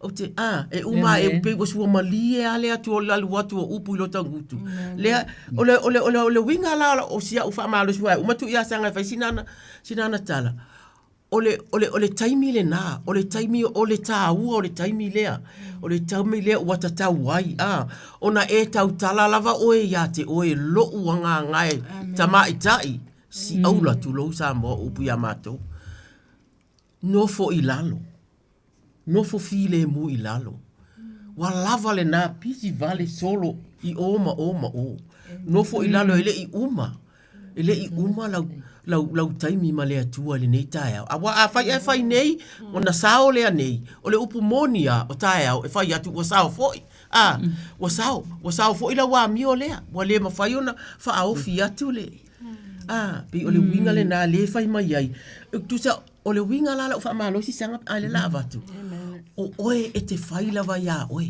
lo me le ale me e te fa no ai le ale me te atu tu vale ai to tonu ya te oe fa moe ile atua fa moe ile atua e te toe vivi i lava ya te ia ona o le fa o la tanga e te maua mai ona luma pe o se upu le ai ta ua lava awa o le taimi e moni lava la utala o taimi tatou te o uma lava i ai o taimi tonu fo ina tatou te ilo ai le mata utia o le mafana fana o le alofa o le atua e uma wa e malingi o loi mata e uma wa e sao fai le ilalo e uma waru ilalo le malu wa malu lo leo i ta maiti mata i te tonu o le ainga pe ai se wa e loa o lea wa e pi tanga atu i le e maua ai lo pe o le winga le nao la ufa amalosi ia tātou le nei afi fa moe i le atua awa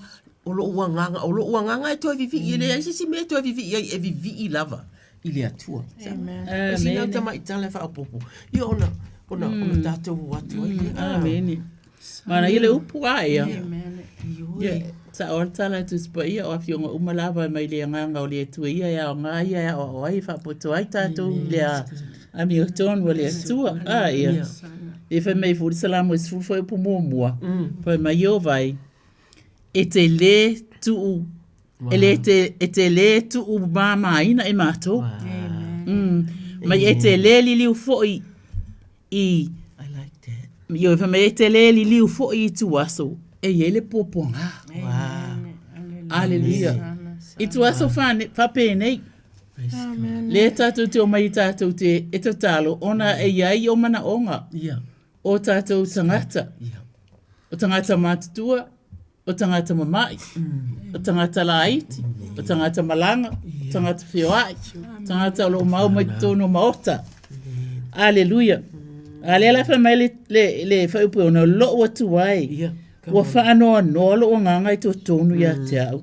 O le mea lea, o te mana tuna tua ia te oe i le nu. O yori tana. Aleluia. Fa mai male ioe male atu ceremony male maunga iti fai mai o lo fe vala a wa i lea moana ma lea moana i le vanga na mai o afu beautiful amen ia wa foi a el watu i le vai ni vai e lo loto po ni vai e kafe keri ia e te langona ina ia le bangana mai e pisi e pisi o fai o pa o ilalo ko ulu ilalo ia fa pe fo i kau ni la au i ke langona ina lava ia a lele fa tusa ma ia i fai ngale atua lo watua wa fa no lo wanga i to tonu ia te o ia mea o le mea lea o te mana tu natua ia te o ile nu i oritana ma le atu ceremony ma le maunga iti o lo o fe vala a wai wow o lo o fe vala a wai le moana ma le moana i le vangana mai o wafu i o le afu ia amen pa wai ia koe o le latou leo amen o le ia o le alanga mai le vai ia ai ata to fo ia o tato E ka kou ke vivi a iei taimi e umai. A o vai leo. Le a vivi fa solo ako. Amen. Po ma le au, le lava e pa u. Va ngana mai le vai. Ah, ia. Praise God. A tatou baba ai fo i la au. Ia elu e ala au. Yeah, ile matau. Ioi. Praise God. Ia o tatou. Ia. Maftai ai le tuai. E le fa pena so tatou. O langai.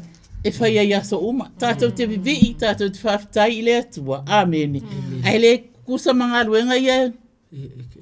E tau mai i le awhionga pa ia le atua. E whaatusa iai. Ioi. Amen. Le whai mai o loo. Whe vala awai i lea moana. Ma lea moana. O le winga tala foi. E le kasi se moanga o le whe vala awai. Whai mai i lea moana. Ma lea moana. Aleluia. Fai mai ile vanga na mai. Ile vanga na mai o faalinga mai i lunga e tu o ngalu ma o peau o malava. Ai sa o a. O le ngalu ma peau. E fe ngai o ia. Ioi. Aleluia. Fai mai e pule mai e ova. Lona lofa. Thank you, Lord. Ile au. O ia te au foi le pese ia te ia i le pō. O le tatalo i le atua o lo wola. Amen. Amen. Thank you. Pese le au ma le pō. Tatalo i le atua wa o ia mai e le tato wola. Amen. Peila o tato a fiafil nei. Aleluia. O te whai atu i le atua lo papa. Se ale mea wa e whaangalo ngalo ai i atea. Whai mai, ai o le mea o te aruai ai. Ma le elelea. Ona sau, ona ole sau a mai, o e ita mai ia. Amene. Amene. O lo kako mana tua o le atu e mawhai ei foi. O ngā kako wa, ke e aku i e ita mai. Amen. Manga kunga. Ioi. Mana tu natu. Ia, e fe soso ani mai aile atua i lau fina ngalo. Ma lo fo i loto. Ina ia mawhaiana tātou te eina i mea ia e whaalave lave mai. Aleluia. Ia, ia aile atua. Malosanga. Thank you, Lord. Amen. Ia, ola tātou whaamalo sile nā ai ua. Ua, te tala tātou leina o nā ua te tala mai le tātou pule lai, wa ai mai o ia leo e tātou wala au. Tātou, lewa ia. Whawhailo i atu i leo leina sau no mai. Patalo fatu sa man malo Yesu Kristo ya auto fio. Talo fa Paulo. Talo falava, talo me kalsanga. Aleluia. Ia le tua si farongo tu lava yo tu si fonga yo wa inu lava lo loto ya auto. Ya inu amene. Fola le tua. Amene. Fola le tua le vaile e tatu ki fio inu ai. Amene. Ngana maile o to fonga wa sau mal fa unga. Ngona ile nganga fa. Na miale talo. Glory to God. O auma sio matu ainga e mai sio matu kalisia. Le mole tina te idumo to fionga fatua ma mole talo mo ma ua masio to lua e mai sio ma fanau no ma fanau talo mo masio matu kalisia foi na yo fa fine o lo fare mai le toa amene o ele sungale e se au malo malo ya faso maone ma na yo matu ainga na ya va ya foi faltua ya sud maone mole lava o yo mana onga tat mole lava Bi ale liwa fa fonga le tua yo mana onga ila o il tamai ne fiafi aleluia ia se o mai se upu mai lana fiong pa ia le tua ne fiafi mai lo o tuai o fa no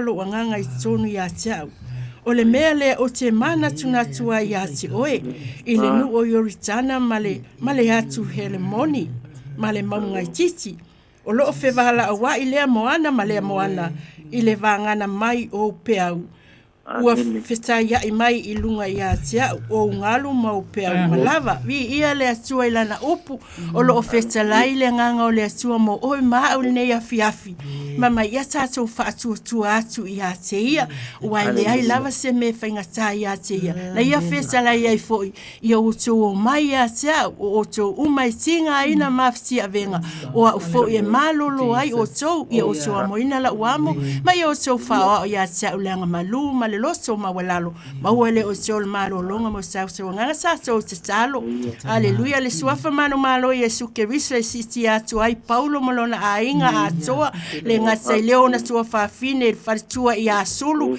tina ia leiloa tina ia ema whanau, aleluia, le ngata foi le sunga le whawhengainga ngalue manu malo, ma le whaletua, le ekalesia no fo atofi, aleluia, tu ina atu hai lau a fio, whaso, ia iau whamalo longa ia te ia, le ngata lele a inga atoa, mātou ti tu ina atu ia te oe mea umalawa wawe fesalai, a whai mātou te ole atu se mea iloingo, e na te whai alawa, le suafa manu malo Iesu Keriso, e wha manuia ia Paulo malona ainga a vea o ia o se toa pautu I tono le ainga le ngate lea to tono le kalesia wha manuia ia te ia wha manuia le whanau wha manuia I ngā luenga whamanuia ia o onga le whanau tama ia whamanuia fo le susunga le whawhengainga ma le whatua ai le ngata I leo no fo atofi aleluia whamanuia le ekalesia aleluia ia iailau whaamanuianga I tutonu ia te la tau wa ia festa laila o lo manuia o te avatu ia te o tau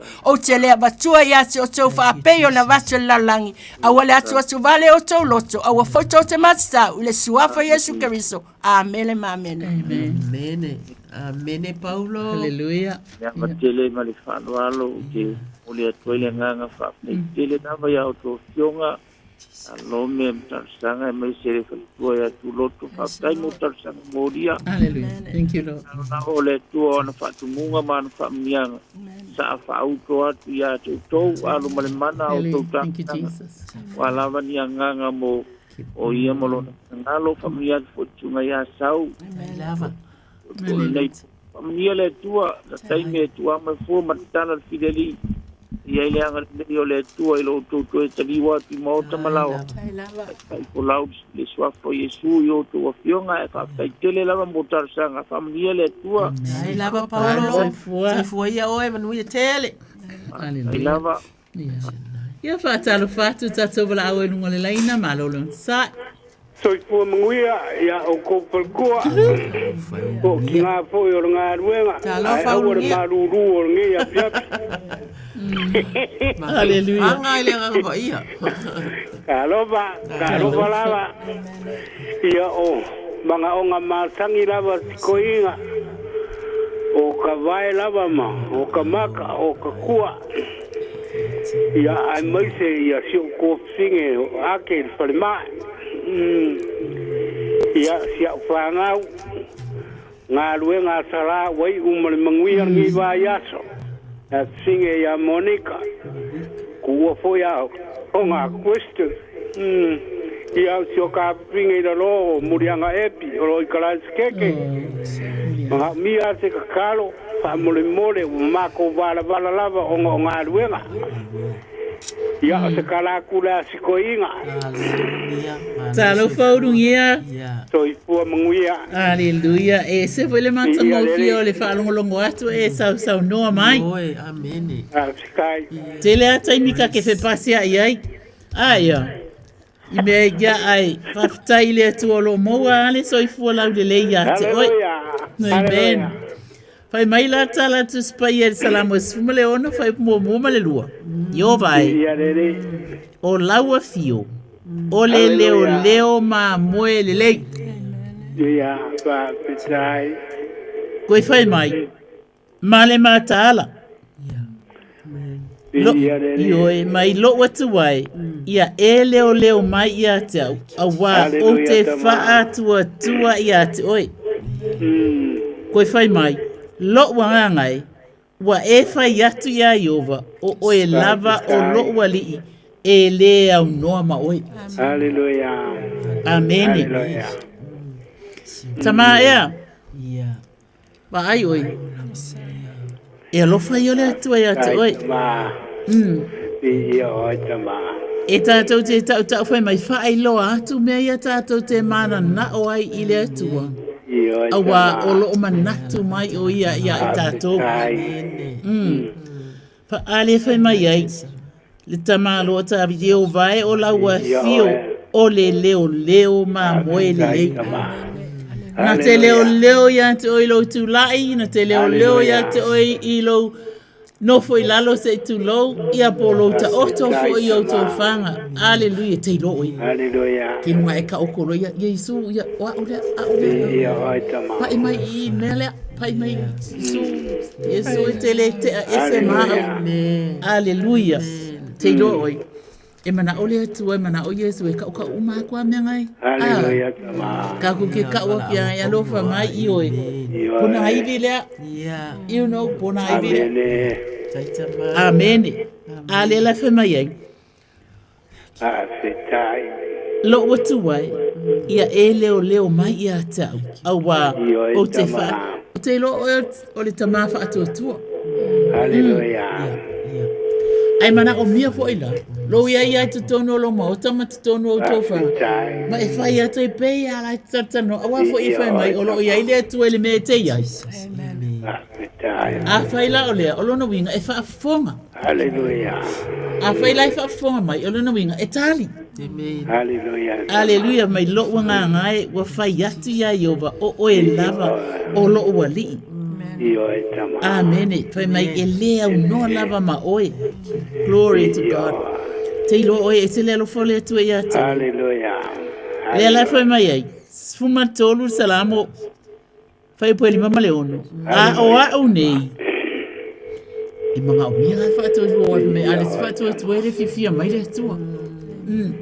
Fai mai a o a o nei o te whātua tua ilo walofa. I oi. Ngā te ilo ngai te tali tonu o le atua e alofa. Aleluia. Fai mai la ia e fia lo uloto I lau whaaltanga. Te fai Yesu whaapekai. Whaapekai e te fia I lau whaaltanga. Aleluia tama. E alua I lunga le nasa taro Yesu. Ona olo wa lofa ia te au ia o wola. Amen. Fai mai. O te pese atu ia Yehova. Awa. Waanga le le ia te au. Ale le. Boe vai. Ka malole o ka bika e pese I le atua. Ka I le atua ona mana onga. Mea whainga ta. Aleluia. Mami vi. E kei lola oi. O ese tamanga le lei. O ese tamavi vi. Aleluia. Ngana. Ai kangolo ala e pese. Tama. O au nei. O te whaatua I lo walofa. Wape me ane se whaatua. Ele fia mai le atua. Amen. Amen. Pai tama o te whaatua. Ale mai foi nga pai tama. Fiso soani mai e whaatuputele lo whaatua I ate oe. I le uswafa Yesu. Amen. Sanga. Alo ngia I o le na ua tala umai luma o le ali mea uma ia te oe wha malo ai alofa tele atu. Ia te oe ma le whanau ma le ainga atoa. Ua wha malo wha kitai. Ia au tau paratua. Glory to God. Ala whangia e le atua. Tai mi foi o le atu. Ua marikua. Lunga wala. Whaafine. Hallelujah. Whanau maainga. Ia manu ia tele nei a fiafi. Soi fua ia. Whaasoi fua lunia. Praise God. Hallelujah. Tolu fitu ta silima I matolu malo manele. Le talatalanga atoa. Lai malama le le fionga le atua. Tolu fitu ta silima I matolu. Ia. Olo mātou whaatali. Ai. Le wei tatou walau le lau talina. Whaatalo whaatu I le wei le laina sauno mai. Talo fatu le tō whaase tōku nei tūlale. Talofa le tamaitai mai le matale I whata. Ia mālo la warsoi fua maua malangi o mā. Whaafitai fo I mole uwha mālo sinei tūlale a siafi I ele tua. Amen. Whaafitai fo I mo tāle tanga mōri an nā vai aso ma vai atu. e ngā te tonu se o i khale sia e mai se fo i na yo a inga i ma utina ma le whanau ai o mana o ngā māsani atu i nā tu luma tātou mātanga pa mol mole le whangalo ina si o tamatu i ina wa sai e o i tonu mautanga ngā ia o tele o mai lua po o te te atu tua i nā tu luma tātou mātanga talo e mai sele no whaalo ma se se o e kare si ato o marawa i ainga sai tasi se o na i alo ma whanau i e le whangalo ina fui lato o lo whata o tulia i mai lo tino e ngā te tono mauta marawa i ai mai se whale mai so se me o whata o tulia ai e mai se mauta ngai tangata maati tua whale mai fui o nai whanau ia e tu ina atu lo matato talo le whangano ina se uso ya se pule ai a angela ina tu pea i mana tua o ia i tātou tātou sanga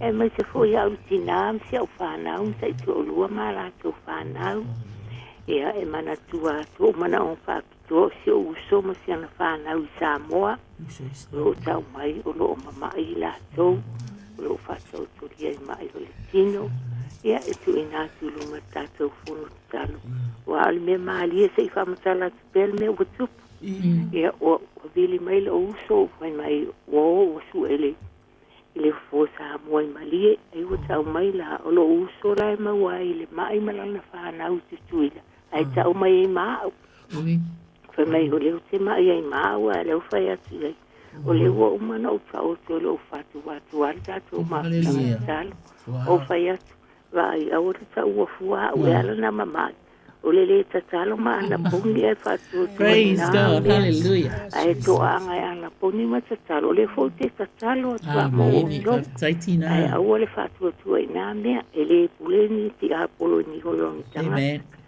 ia ole mana ungana tu ina tu man tu a si o se mo se na fa na sa mo fa mo le lava aloni nina talo fai ia le atua fai mai le si salamo le ala fai tawina o le nau tele o tāvita i le atua pe ia o lau wala au so mai le atua e o lo ua tua lava oe o te ala sa ili ia te oe ua fia inu lo ua nganga ia te oe ua uma tuana una watu ia te oe le nuu nau mati e lai loa ai e le ai ni vai e le ai ni vai i wa au lo matu tamā o le anganga le nao le netina o le nau o le nau ia te oe tamā pe ona e whaafufonga sila tamā ila na wala au mai o na wala au masani ai o lo o iai le whaai unga o na wala au mātou te fia a mata mai inala mātou ta talo le atu ai si ona huso i Samoa o lo ngase ma le ainga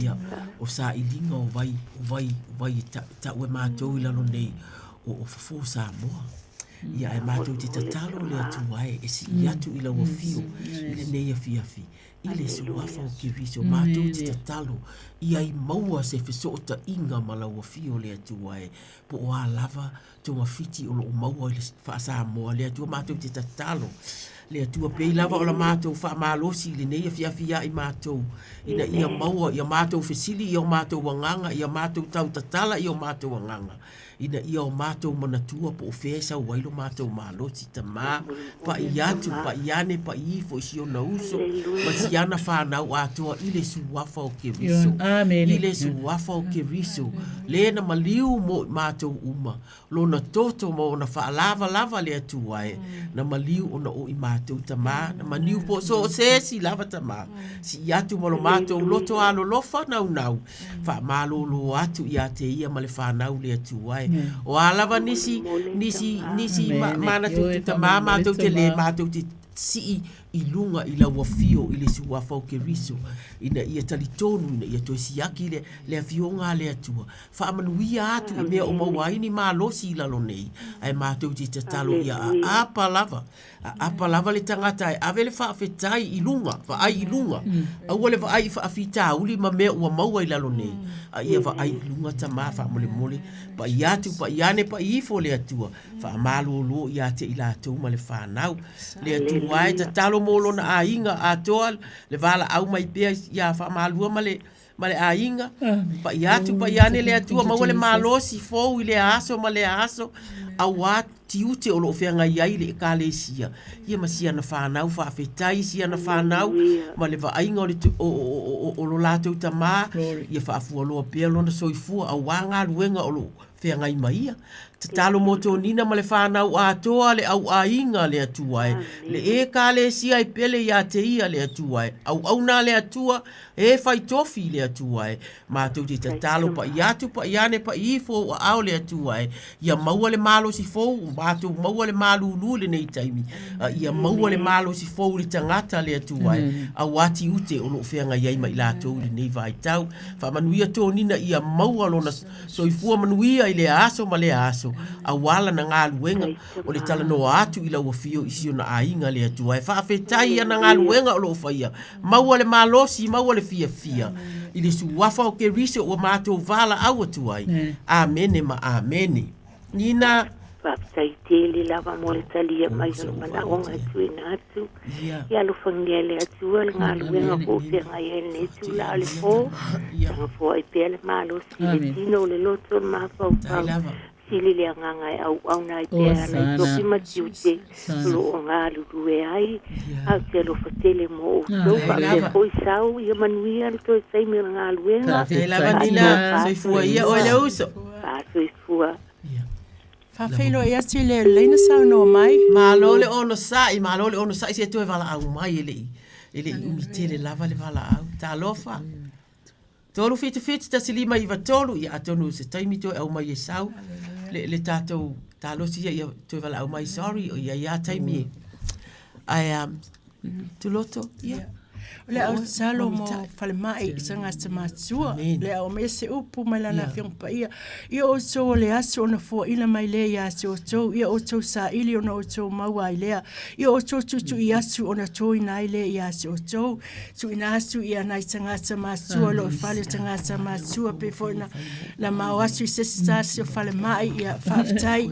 i le atua ma so tu ina su ia Tamama sinama sua o pula la ngoso lo la so ifua e matou se whaafetai la o fio lo o matou va aia lava lo alofa ma lo wanga lelei ia matou se salo i lau whaamalo longa pa iasu pa iane pa ifo lau whaamalo longa ia te la so a wau lava e malo lo ai i la so su inasu fo i ali i matama i tai fo mai o lo o la so va aia i la so ele ngata i le i la so o lo o kukaina la so me ai matou va aia lava lo la so lau mata fia i tono o fale fai ngā luenga sa iai fo i tinana matou va aia i le fia e sali tonu fai mai e tala noa i le atua pea o tei me momoe ai e wha pēnā le alofa o le atua ia te i tāte wawa ia fesalai lava aleluia wa wha pē lava o na alofa mai o le atua lalangi wa i awina mai ai lo na lava ala asali e tua tasi ina ia le whano lava se tasi e whatua tua ia te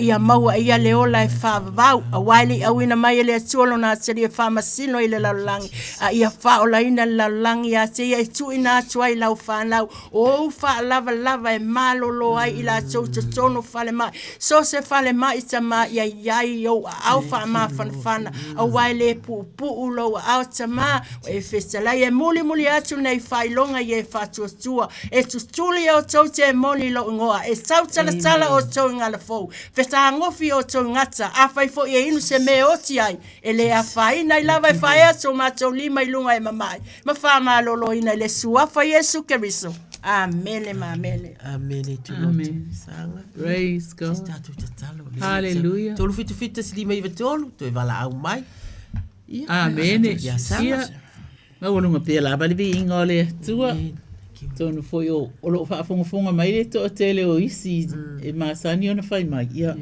ele vili mai ia ai wharongo mai pe o no whanga rest homes ia mai ele mwhaina vili mai ia ai wharongo mai nei tina mātutua aleluia mai e whaamalo ina e ia o e ua loto momomo e fufusi o ia o la tō manua ona o ia no whanga e wa ai tangata loto momomo ona e tari tonu ina to tele la to wale watu ni ai ngai asi ai nofo mai ma le loto whaanoa. E ana isi tangata e watu e la tu tangata.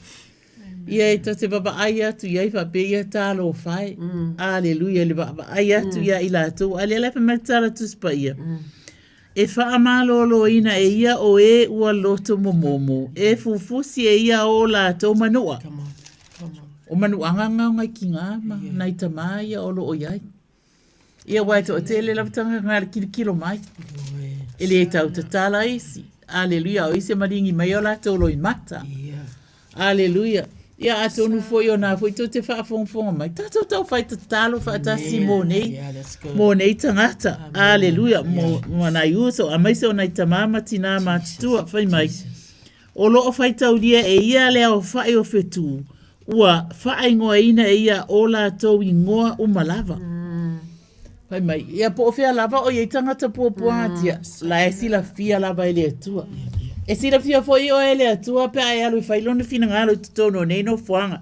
Mai e sili lava o ia. E tele lona malosi.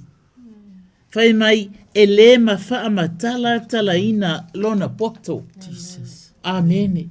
Onge mga kusesi o pe o vale lea na i tangata mātutua. Ele ai.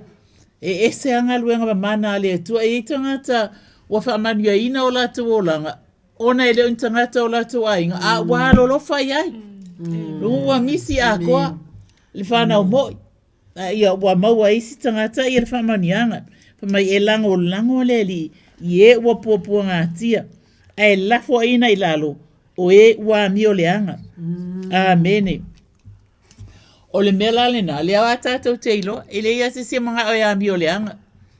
Ai atatou whaia ni ngā luenga e le ia lofa, ave lo ta mama lo tinatu i o, ia e sau e whea lua e mawhai uma ia au mea tonu le whale se o ta mama se o tina. Ala e nofo whaanoa noa mai o, atu loto.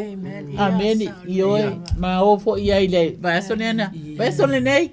Aleluia. O atu, wale ai, o mani tangata na iei mua. A wa fo mai nei tangata la wa iai. Ai te wabai atu le tilo mai ma le mata whaanoa. Aleluia. Ia ta mawha mole suafa manu malu Yesu Keriso. O a ao ma whana o a ao a lofa le tua. Mātou te tatalo ina ia e pai atu. Pai atu ma whana. Ai le ngatu fo idea. Mātou te tatalo ina ia le atua lau whaafonga anga. Ina ia pai atu i a inga. Amen. O lātou whanau. Ia pōni usa fo i mantua ngani. Ina ia whaape nāna ma whaiona lātou atu e asi atu ia te i lātou. Wha mole e bate e le loto fia. Ia awa lau a fionga. O le loto fia. O le vaila aua o ngā lea. Aleluia. Io bailo mātou Tomas. O le nā le bala au. Wha mole Yesu. Amene. Amene, malo. Tolu fitu ta silima iwa tolu. Pala au mai, whawhitai fo i moe o lo whafonga mai. Ia, o le a whaise ta talo. Ua saule tau malulu. Te mawhau i a inga. Nai a inga i ai whanau ai mai se lava. I le a... Ia lava tā pena ma sa uni. Ta maae mātou te o atu ila ua fio si i atu uma o mātou a inga uma i New Zealand nei. Ai mai se lava i lātou ta mā o lo leo ato atoa ni mea a wale tā penanga i le tau malulu o mai. E ta talo le atu wai ia maua le mawhanawhana. E iai hita le atu wai o mea o i afu o moenga tulou o mea uma le atua ai mai se mota mai ti ia matangata mātutua le atua ai mātou te tatalo ne i tele le alu o mātou se leni isi mea ai ngalo ai me sili o na tāua le atua ia whaapea o na musumusua musu ina o lātou wanganga ma manatu o wale tāpenanga ina ia maua le mawhanawhana a wā o le mawhanawhana o mātou whale o le leifo i le nā o mātou mawhutanga le atuai ua pesi mai le tele o le mau whaama i le nei vai taimi ia o ailo mātou fō maisili o lau wa fio a wa uma ona etu umaia ia iai o mātou mawhauwhaunga ia i o mātou loa le me te tau na whaita mā alo whangia ai o lo sa iri ngā luenga, e le o lava le se leni a inga le atuai, e o lo fia maua le atuai, ia se leni a wale te tongi ina o nai o la tau pili o le pawa o le vai o a umata mai e ta ua ia i mātou le tau tau atu o nei mea na e fai mai e tau uma atu i ate oe o mātou manatu na e fai mai a Filipi a wane i o mātou popole i se metasi ai tatalo fai mai tau atu i le atua mea tau te mana na o ai a mawha awhetai atu i ate oe ona o au ngā luenga o lo ufai. Ona mātou i loa ai lea, o lo file mu. O lo file mu la lea. Fai mai ele ai ma se mea ile lalolangi nei e tutusa. E tutusa ma lo file mu. Fai mai ele o leo ai o mātou mawhau fau. Lea tua e fiso soani na i mātua i le vai lea tua e asia si atu. Asia si au po ai isi o a inga o lo. Fisiri si i le telefoni po o a mai i mātou, po o a mai i lātou na i tamaiti tamā mātou te tatalo. Ia i le alofa ia i mātou i le vai a inga i nai o mātou tua o i fo i ma le mātou wha tilo atu lea tua e mātou te tatalo. Ia wha apea o na tofu sia lea tua e ina ia manuia o le maua mea i lima a wale tāpenanga o a inga ma whanau. Ia e mai se lava nai whanau witi whanau nai pepe fōu. Olo o iai a inga lea tua e tatalo mo ngā luenga o mātou tangata. E olo o whaataritari ngā luenga ta mā, olo o lofa tu noa ina ia tu atu o lātou i ngoa i lunga o le lisi lea tua e. Ina ia vave o na maua se mapusanga, ma maua se fesosoani o lātou a inga. A iai pea le loto, le tamā, le loto olo iai le wha moe moe. E tatalo e o i le loto, au le ngalo le loto, wa o le loto e whetau iai malesi, mai loa aifo. Ia o lafo i manuia isi o i mātou tamā, o le tatalo lea tu watu i lau wafio o e te si la fia mea uma i le suafa o ke riso amen tai lava go sanga o yo tolu fitufita si mai vatolu tolu fitufita si mai vatolu ia but se tatalo la sulot ia la o tatalo mo ele malo lo sire i la solo tala ia lo na filangalo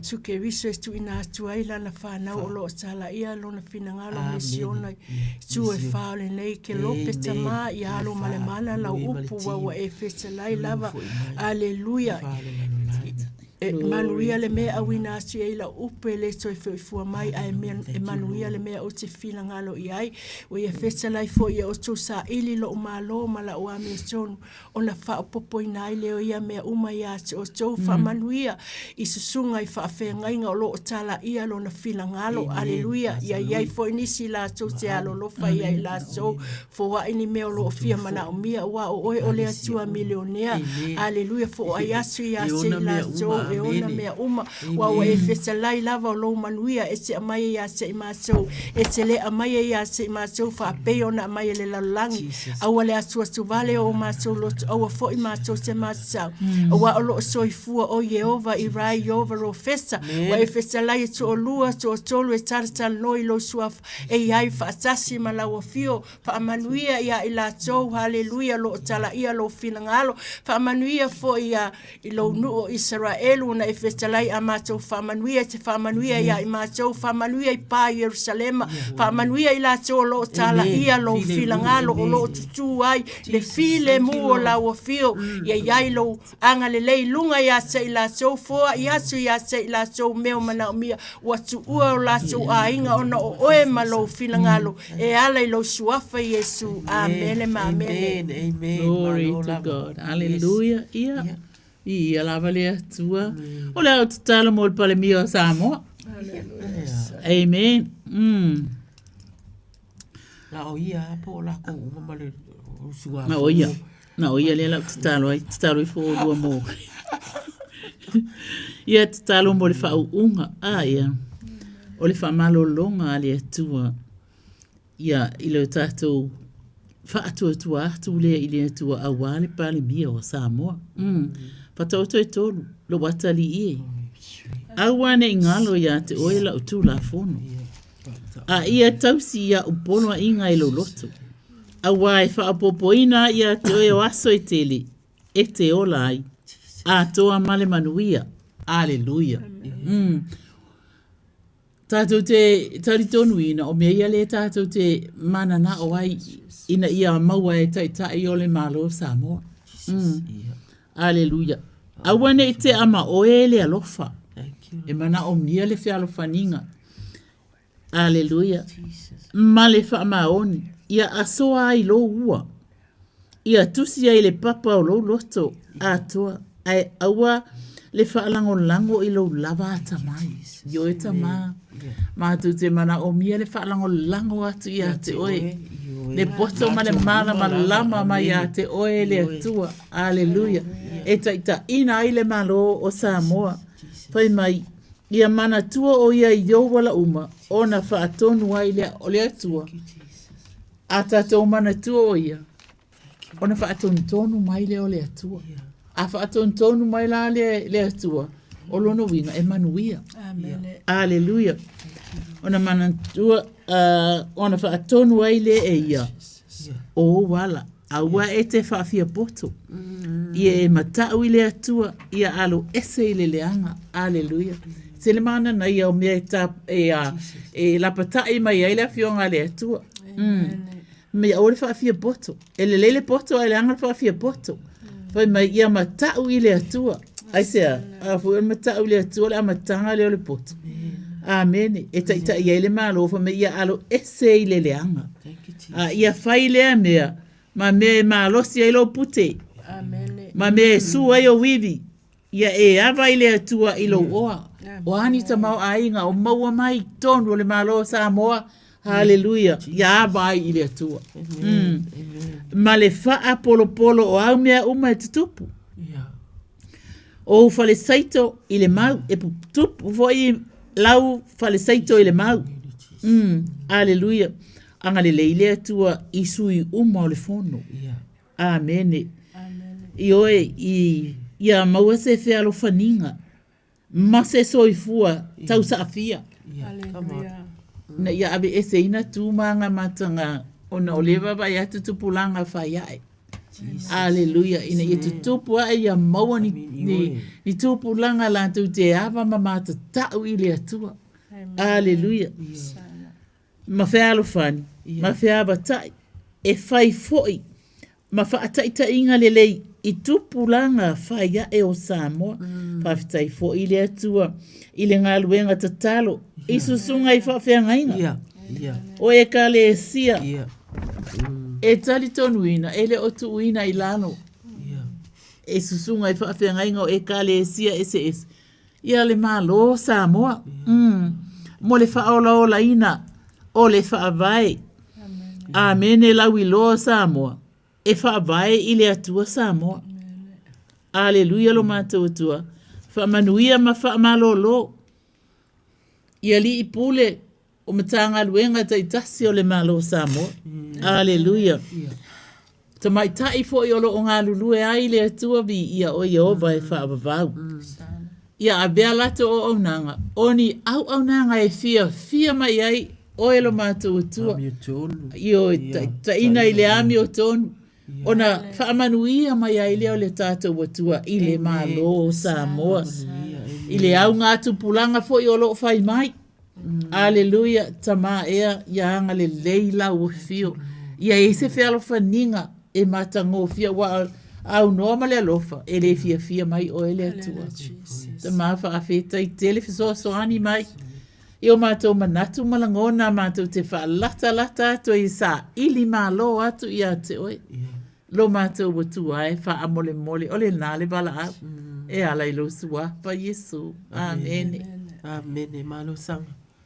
Tolu fita silima iwa tolu i ole au whaia la te talo mo mātou malo New Zealand. Por tātou malo New Zealand o malo atu wai tatau lava matau.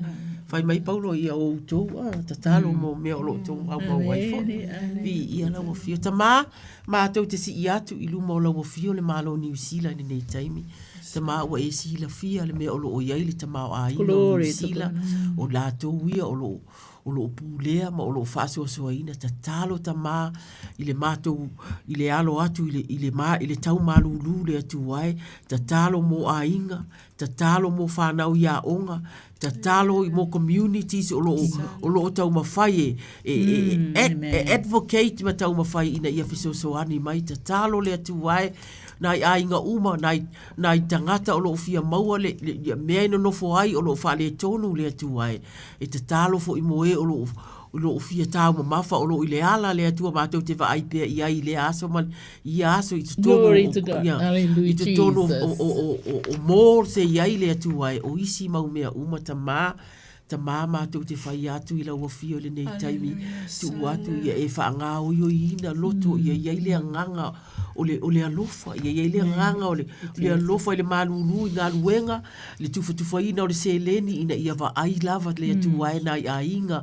na i whanau le atu wae wa ai mea o lo wha le tonu mai a onga le atu wae o lo fia maua mātou te iloa u mapolo kiki o lo ta umai lunga o le TV le atu wae ai mātou te iloa tala moni le atu wai le anga o mātou te whia ngai ma a inga wha mole ta mā alofa atu le atu alofa tu noa i nai urunga li i nai whanau le atu wai o lo wha atali ni application po o a uma i le work and income o a uma mea o lo nau ia ina ia maua a wā lava le soifua ta mai ta ua ia i mātou ia alofangia le atu le mawhanawhana o lātou maota mawhale le atu wai o lātou whanau ia onga o lava a onga le atu ai mātou te tatalo atu ia ai mai se tau mafa ina ia lelei a wa o le olanga lelei le o le tamaititi le atua ia o le lava whaasua i a inga mātou te tatalo atu ai ta mā alofangia uma le atu ai te sila fia i tu e wha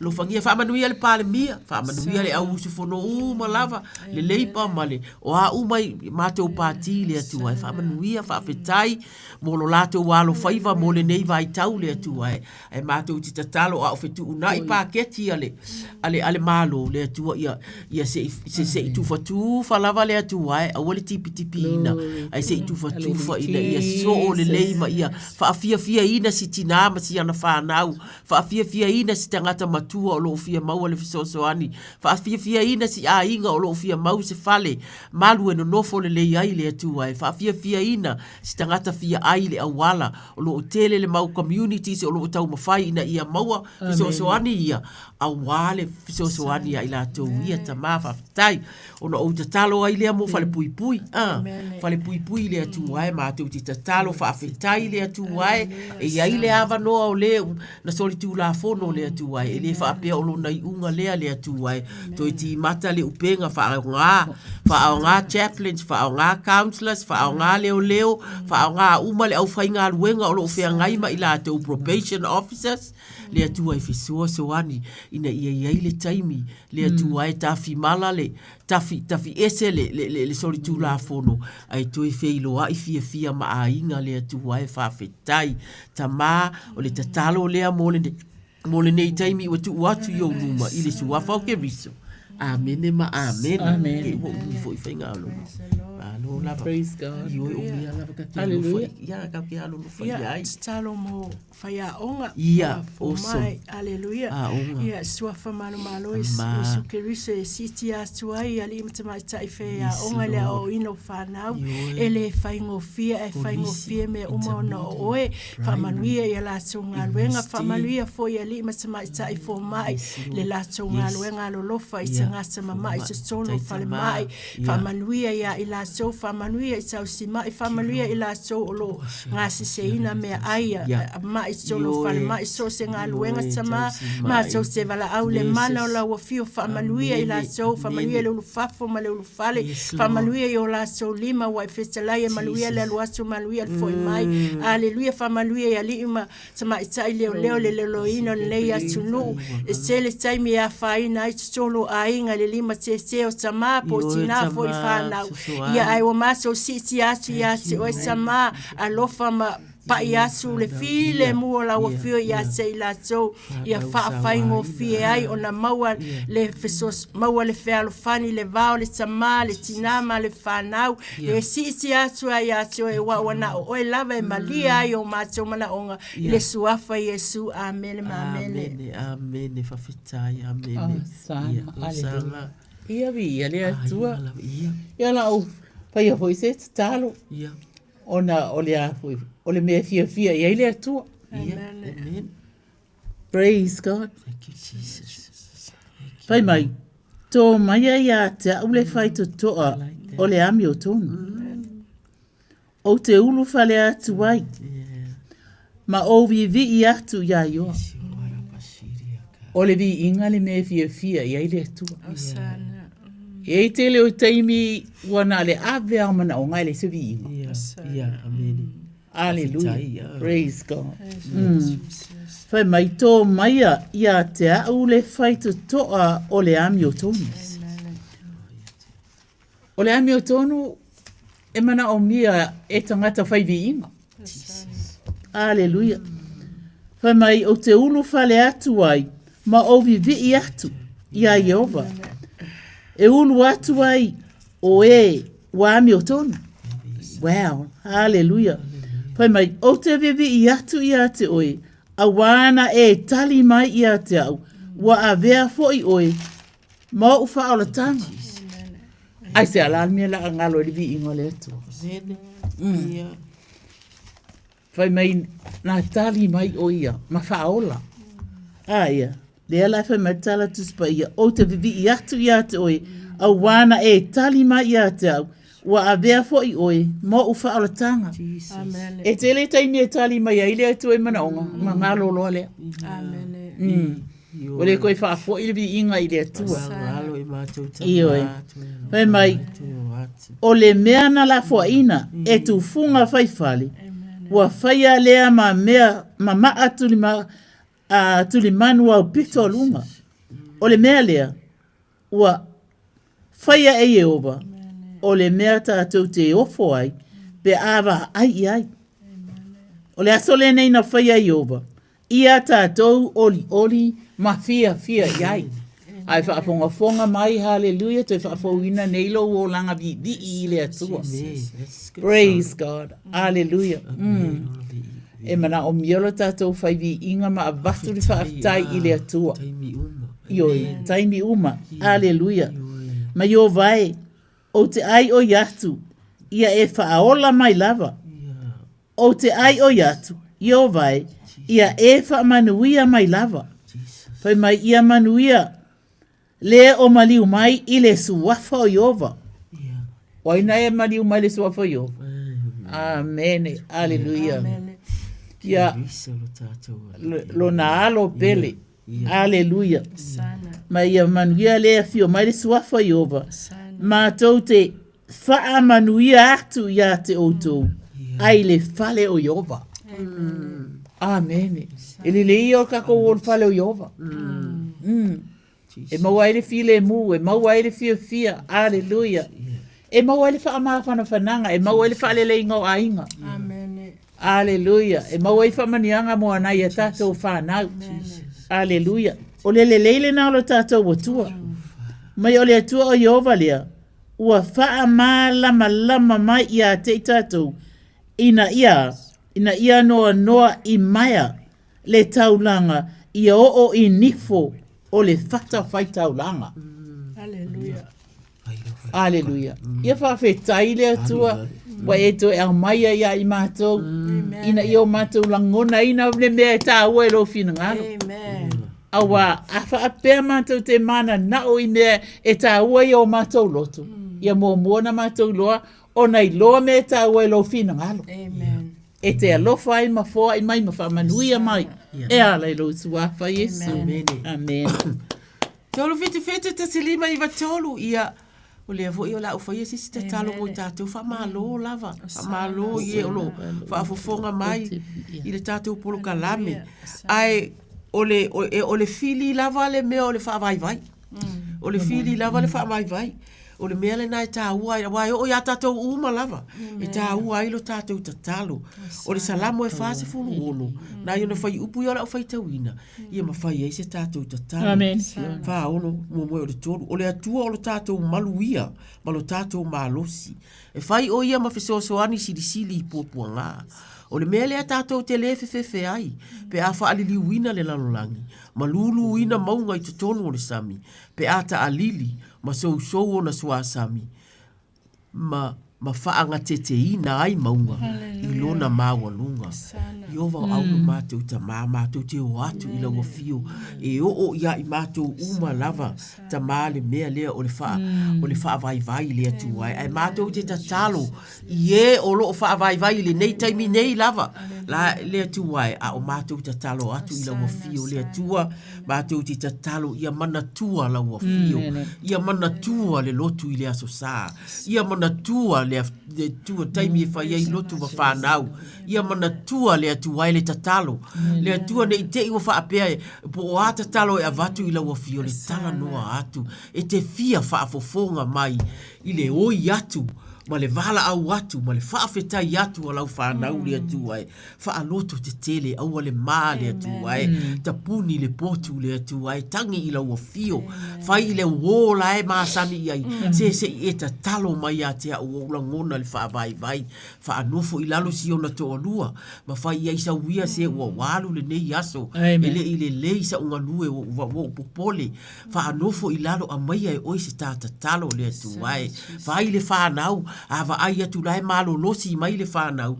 Se sauia e nofo mai ma whai se tatalo mo lo ta mā. Ula ngona lava e nai a te oele tatalo mai le ali. Ta mā whaatupu le whaatuatua i to tonu o mātou a inga. Ave i whanau, tu watu i ai le tu ai o nei. O a mea na tutupu i a onga le tu ai lai o mai ma tau mai. Whaado nofo lo i lalo ma tatalo ai lua i le taimi le nā. Le tua mātou te tatalo. I o mātou whaatau ina wa fionga lea tu ai. O lau si ufofonga lea mātou te langona ina pe a whaitau ina.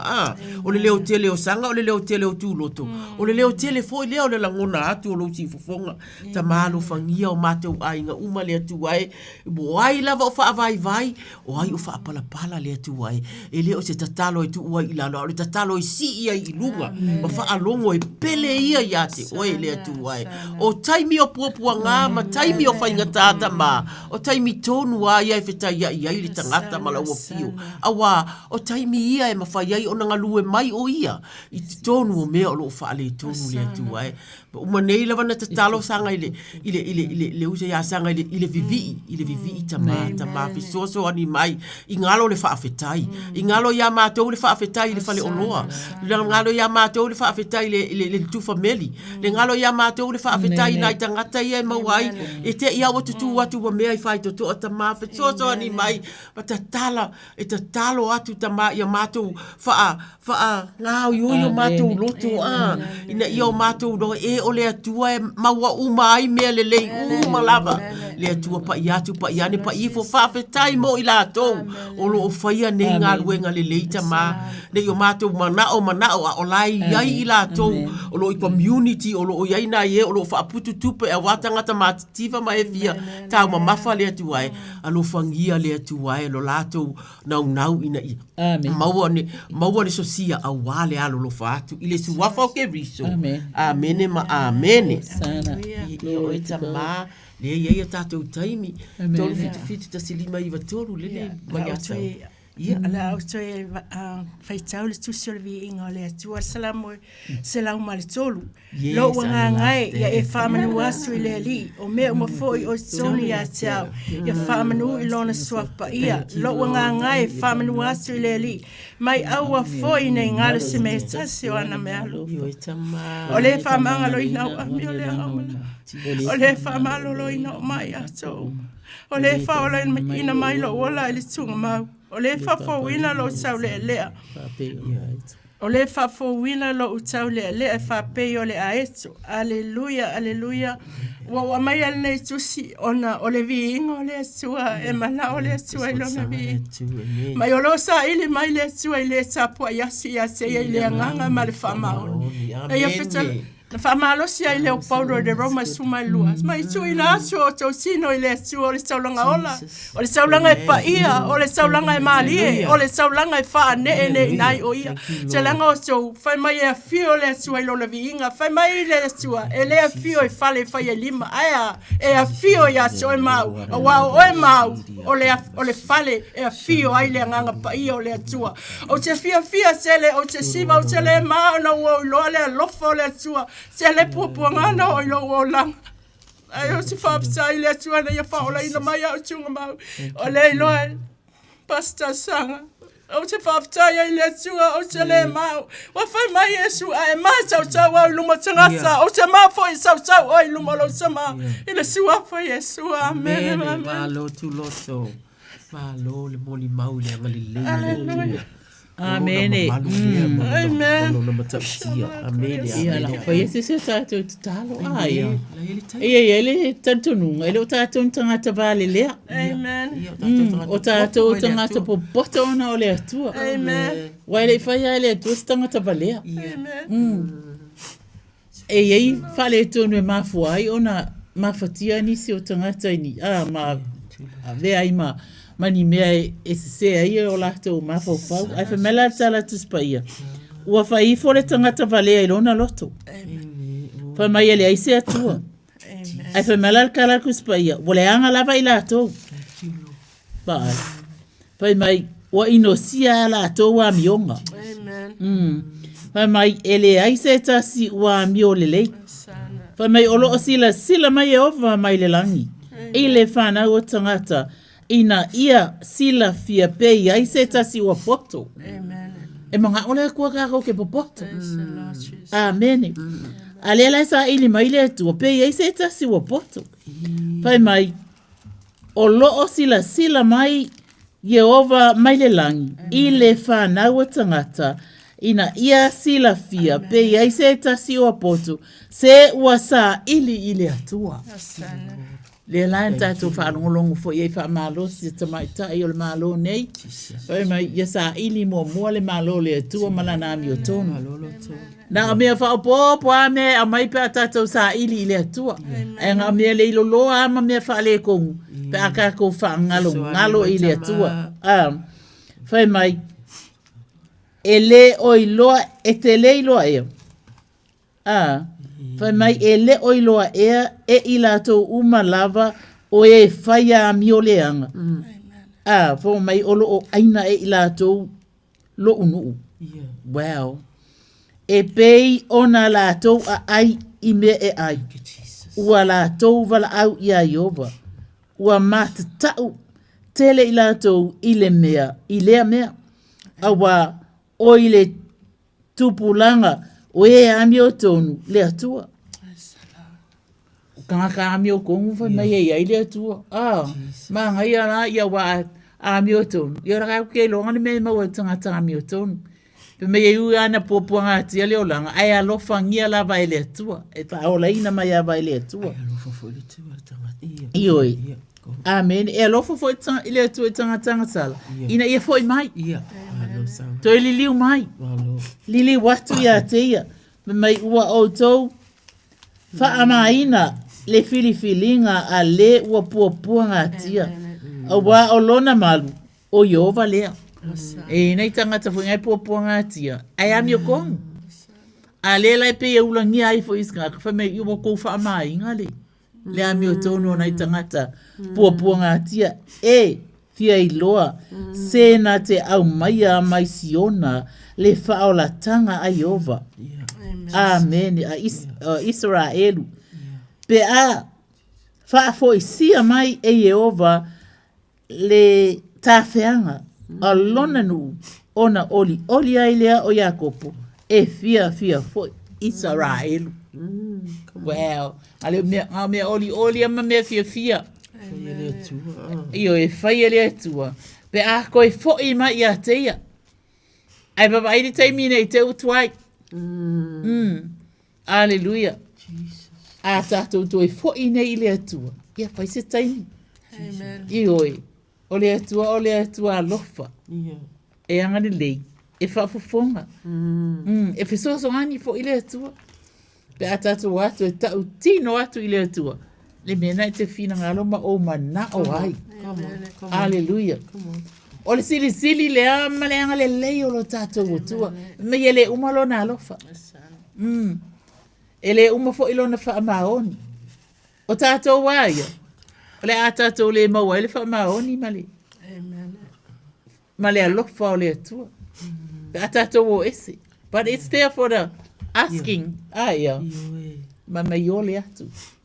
Ona fua ina mai ai lea ia te oto. Tui atu. Ia. Ona tatala ina mai ai lea ia te oto. Hallelujah. Yeah. Okay. One more. Okay, Yeah. I'll do that. Praise God. Isu wapa Yesu. Amen. Alo sanga. Ia o la ufa ia la se tatalo muli la ua. Wala au mai matou boss. Alofa. Oi, fatala fa atu ile o ile laina. Alofa. O le au a. Le au. Ya malorso fu manguia ke o ko for ko ga wala mlam fa ul por kala me fa mon mole. O le o ko fa la ve vai. Ia. Samoa. Fica lá em Maia. O ka ka e fia ola e. Tu fa ya kwa e nga mo sa bango. Hallelujah. Dear. Glory to God. Say to God what to lead. Ko le maruru al ngi la vai. Sana. O mo make o ko mal maruru. Ai lava. Ia le tu. Ele po o ki nga ma lo. Ika ku so nge fia lo ko vala wa ku mo lo wa bango. Ya o. Mga onga masangia. Sige ko inga. Ia. Ai wo mangkua. Leroy. Bala wa. Yo wa kali do dido. E malanga ngi sa mo le suru bu ba su. Yo la lu ko malo sa mo o mo ma ku ngo fa la hui. Oh ia. Si o ma ko ai ngo. Ni si fu u va au ye deri. Ia. Ui. Ai o le la ve ko lu wa su. Le isene sa wala mangal maliu maliu tile ia. Yo, ya de la wo oil fa nga u fa ma mo ma ko su ya o le fa ma wa ma fa mu ya. Yo. Apo aku mo ku ya ku mo papa. Mene. Yo ke vala o ko ya lo fongia. Sio fa nga u sio wa finge me sio ko lu ma sia la kam. Osana. Ma ka ide ma ku nga savana. E alu ngole va vai. Ya lo fongia ya manko ko ka sanga la ko ko le ko ngi. E malanga ko mo Samoa, alo fongia le ko fa mo ya ka sanga. Ka ko ma fkan ka lo e manguia ila ko. Glory to God. Alo la. Ya me se fola ma ko ngi ai. Mene. Ya. O ila o fie ma yorkino. Io kalianga Yesu ke manguia. Ya ya malo. Panganga ko malo fa ko. Ya nga mo wala kali o nga fa pisi. Ya o ila mo we mafkianga king o ngi fia. Ye fa pe foi ma o ma ko. Nga ya didi o mo pe o ye ma yo king. Ye fa pe foi e fe ro la o le fa ya mo wala ko savat. Ngo le lo fa ma le yo ko ma le la. Praise God. Hallelujah. Ya ai. Le nga bo va vel kai. Ya ai. Sana. Amanguia le ko ya ke ko lo ko por kala mengi kula fe por aquí mo wa ko lo ka ngo mo lo pa lo lava tai lava ia alo fatu lili ia awa te fefe awa o te ya te oi awa le fe te pai wa o lo tua o te wha amalo sia oe moni. O te whesosoani ia te oe moni. O te tau fia oe lo ulima tau matau. E iai lea me tonu. Io wa aulo mātou ta mā, o lo si ufufunga lea. Whātua e whetalai lea tuai, i le wala au mai o lo watani i le nea fiafi lea moni. Mātou te tatalo lea tuai, pa i atu, pa i ane, pa i ifo lea tua.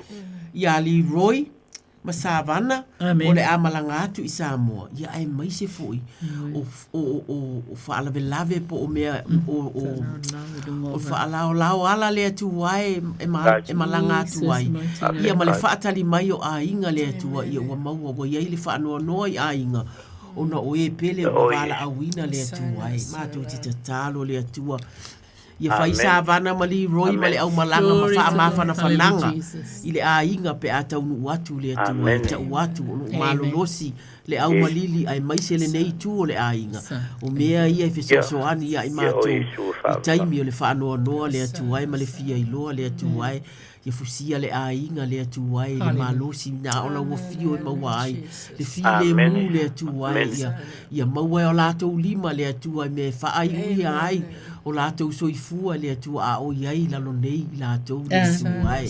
Pa i atu, pa i ane le atua i ate i lātou. Ta talo i lana wala au mai mo tangata mātutua uma le atua ai.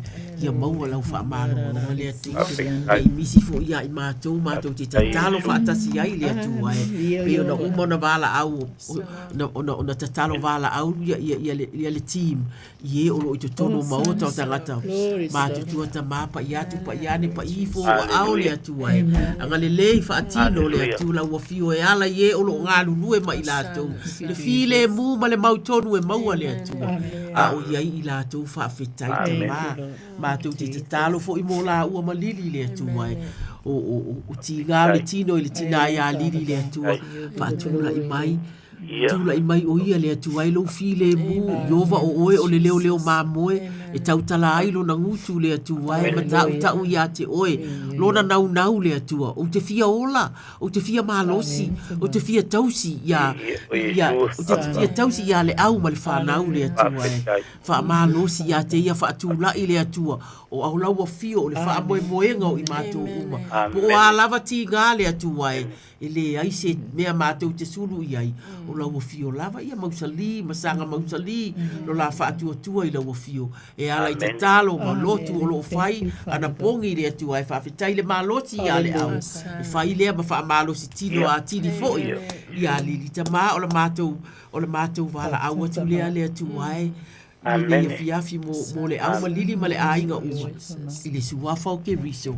Amene ma amene. Aleluia. Le au. Ia wakaualunga ia oele. Le polo kalama. Ia. Le to etasi. Ia. Kua kusaore. Ka sanga moria mo mga onga ngi ko inga mangi ai. Oh, praise God. Ia ma vi ia lava Yesu. Kai mo la ka ko kau ma vai. Ia fa pe on vai ku se de ko su ka ko manguia. Amen. Amen. Yo ko wala la ko kriwa ko i ai. Lava. O fa ka ni mai ai nga ma fa nga. Amen. Ia ma vi ia o Yesu fa. Yo alo le sama ko ala le ngi kai lava le au malili. Ia. Soi fuia. Fa soi fua le au malili. Aleluia.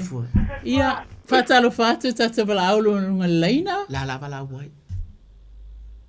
One more call. Yeah. Aleluia. Ia lava le atua. Fa apei. O le la au ua tatoina i tawhatawane o vaitafi. E fua mai ona fua i ona lava tau.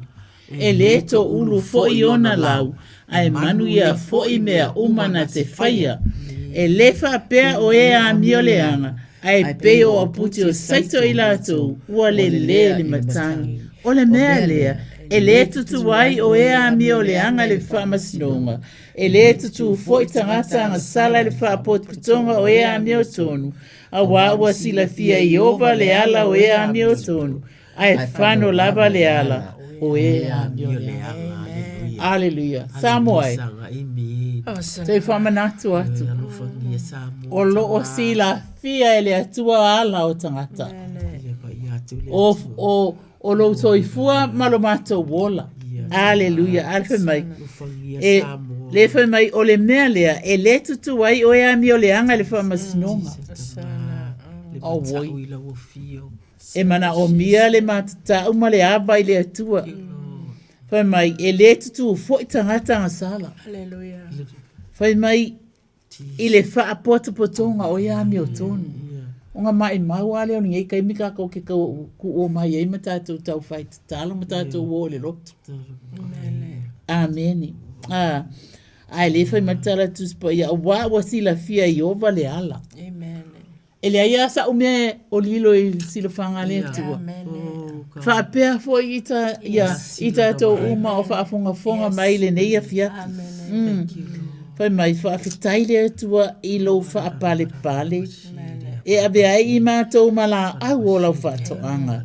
I ta whatafa o vaitafi. E te wha asusuina ai i lo lofa. Ina i o mātou malo lo. Manuia. Ma fua mai. I tau ese. E le lei mo leo langa nei. Ai mai se o leo lai wha vau. Aleluia. Ia ai le atua. Amen. Whamanuia fo ilo watali ia sauli ni ia fiafi.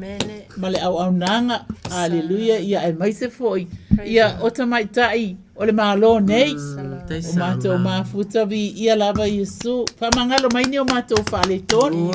Aleluia. Ia, talitonu alo tō manatu whaitama. Ia ngalo ai. I mato. Mane nei au nanga. Aleluia. Ia. Whamalo lava whamalo i oi ole na ua. Tala no atu sanga ia whawhetai. Samoa ua tātou o maili si ui o la tātou polokalami. Vi ia lea tua whawhetai, whafonga, whawhetai wala au mai, whawhetai tatalo, whawhetai manatua lea tua. Iso o se taimi o tau soifua. Salome mito moe nei. O talo sanga sa iuli puliti o ato whaia Samoa. Sa iwa tilo sole au mispati whasoifua ia. Soifua ia Samoa. Mene.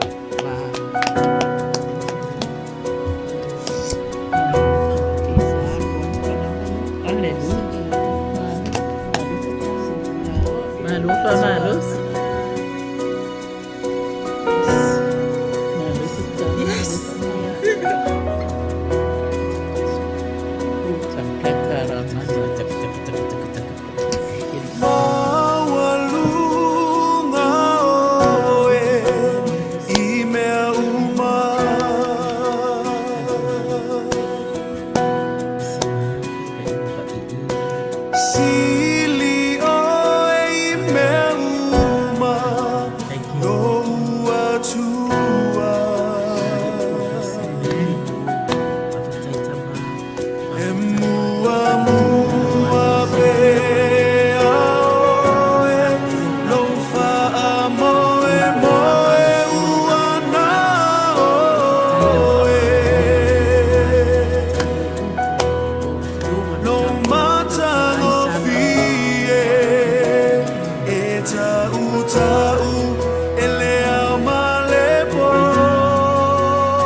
whawhetai I le poto ua e foa I mai. Amen.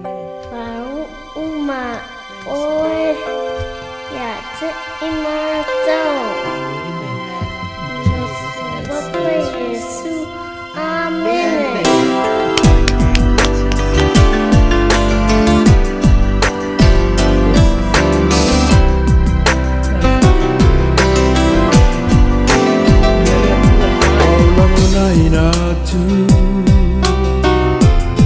Se tasi o tatalo moa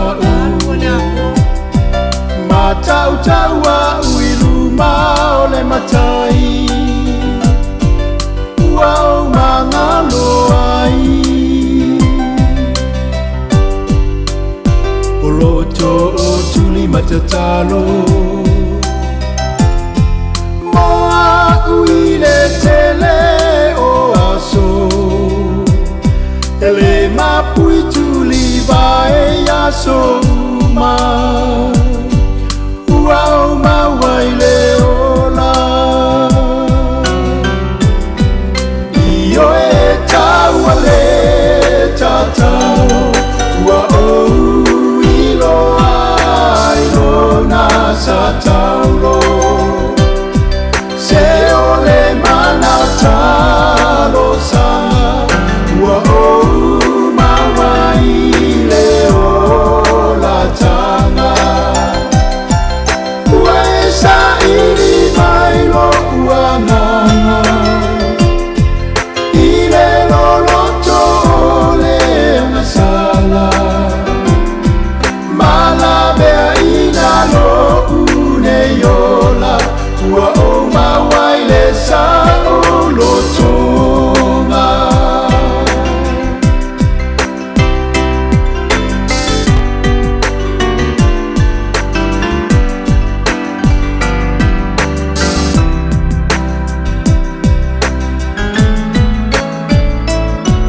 au uititi sao falo ele te talo le ali ai le I mama fai no manatu ele I tau ai ate au vele wa malama lama ei ai le mana I talo sana lea o te pese whaapetai o le te talo wa o olai io e tau ale tatalo wa o ilo ai lona sa taulo se ole mana talo sanga ua o mawaile ola tanga ua e sa ili mai lo ua nganga I le loloto ole akasala mala bea ina lo une yola ua o mawaile sa o lotonga io e tau ale tatalo ua o ilo ai lona tataulo se ole mana talo sana ua o mawaile ola tanga ua e sa ili mai lo ua nganga I le loloto le angasala mala bea ina lo une yola ua o mawaile sa o lotonga mala bea ina lo une yola ua o mawaile sa o lotonga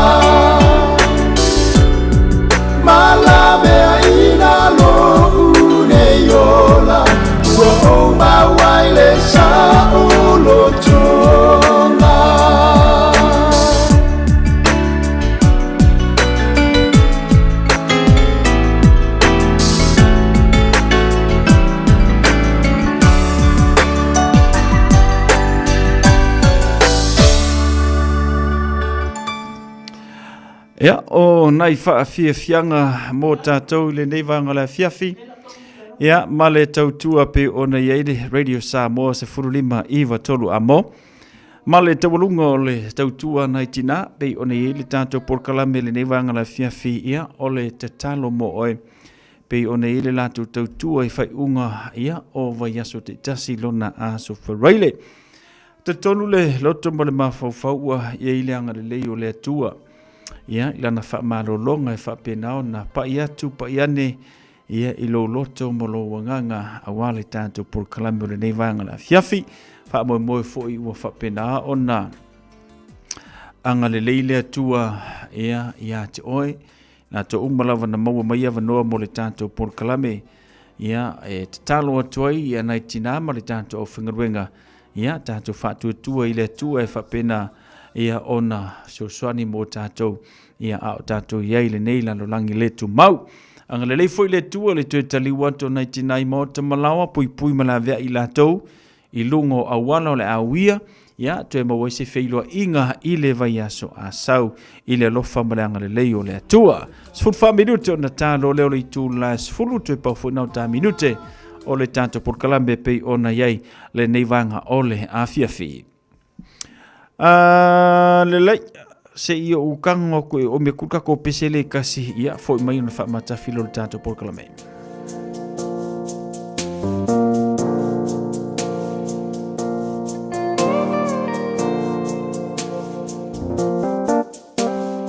Sayo uluma se maunga o te lei mua iwa aia na halai ona o wala au le ni e ui wana o se taimi Yesu tali ala tu talo fa mole mole mo o mana o mi oe o nisi taimi te a e ai maunga o nisi taimi e so le vasa o nisi taimi e te ui le toafa ia ola lo uanganga e malo si lo alofa bea o mai leleanga o nisi taimi te a e ai maunga ia ora lo uanganga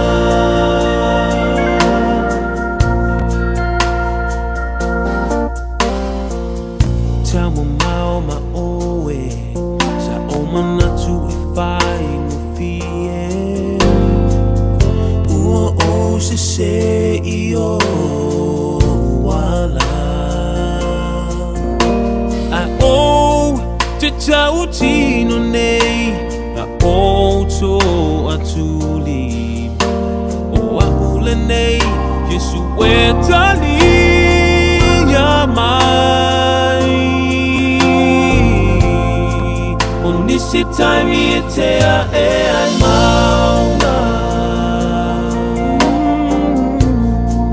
o nisi taimi e so le basa o nisi taimi e te ui le toafa ia hola lo uanganga e malo si lo ualofa e o mai leleanga o nisi taimi e te a e ai maunga ia hola lo uanganga O nisi taimi e te a e ai maunga Ia ola lo uanga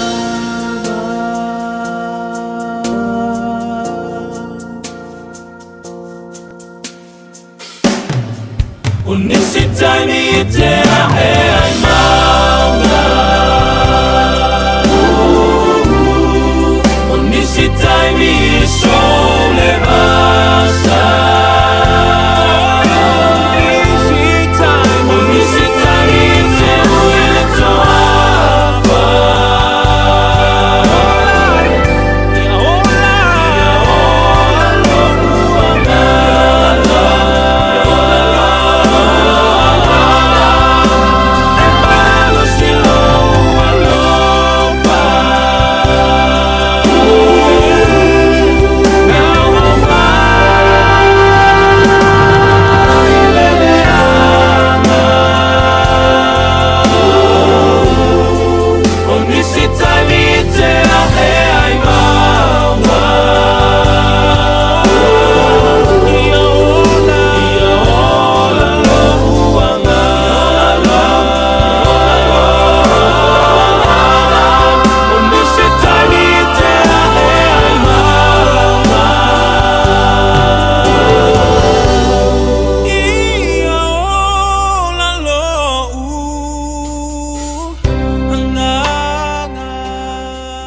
Ola si whonga mātango fie i ara whai pese o le The Harvest ia pi ona i nei whatunga le nai le nei ia fiafi manuia malolonga nei pōti resa ene ia lo whatu mo oi male ainga le ngata whoilea ia tina ngā wang Cecilia Tuinga Mala Amelia Mikaele mai la to umalawa pi ona maua mai le tātou porklame le nei ia fiafi taurunga na tātou porklame anga leile atua i malolonga fe au masani o whai unga le nei vaiaso Pero ile o tātou le asunga fua ile lofo maranga le leo le tua. Whamangalo se whamatalanga ole nei fo ia fiafi o le tautamali ile o whingalo poto le tautai a sela na tuiama. Maruia tele marolongo nei po whasoi fuia.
Susu i la wala au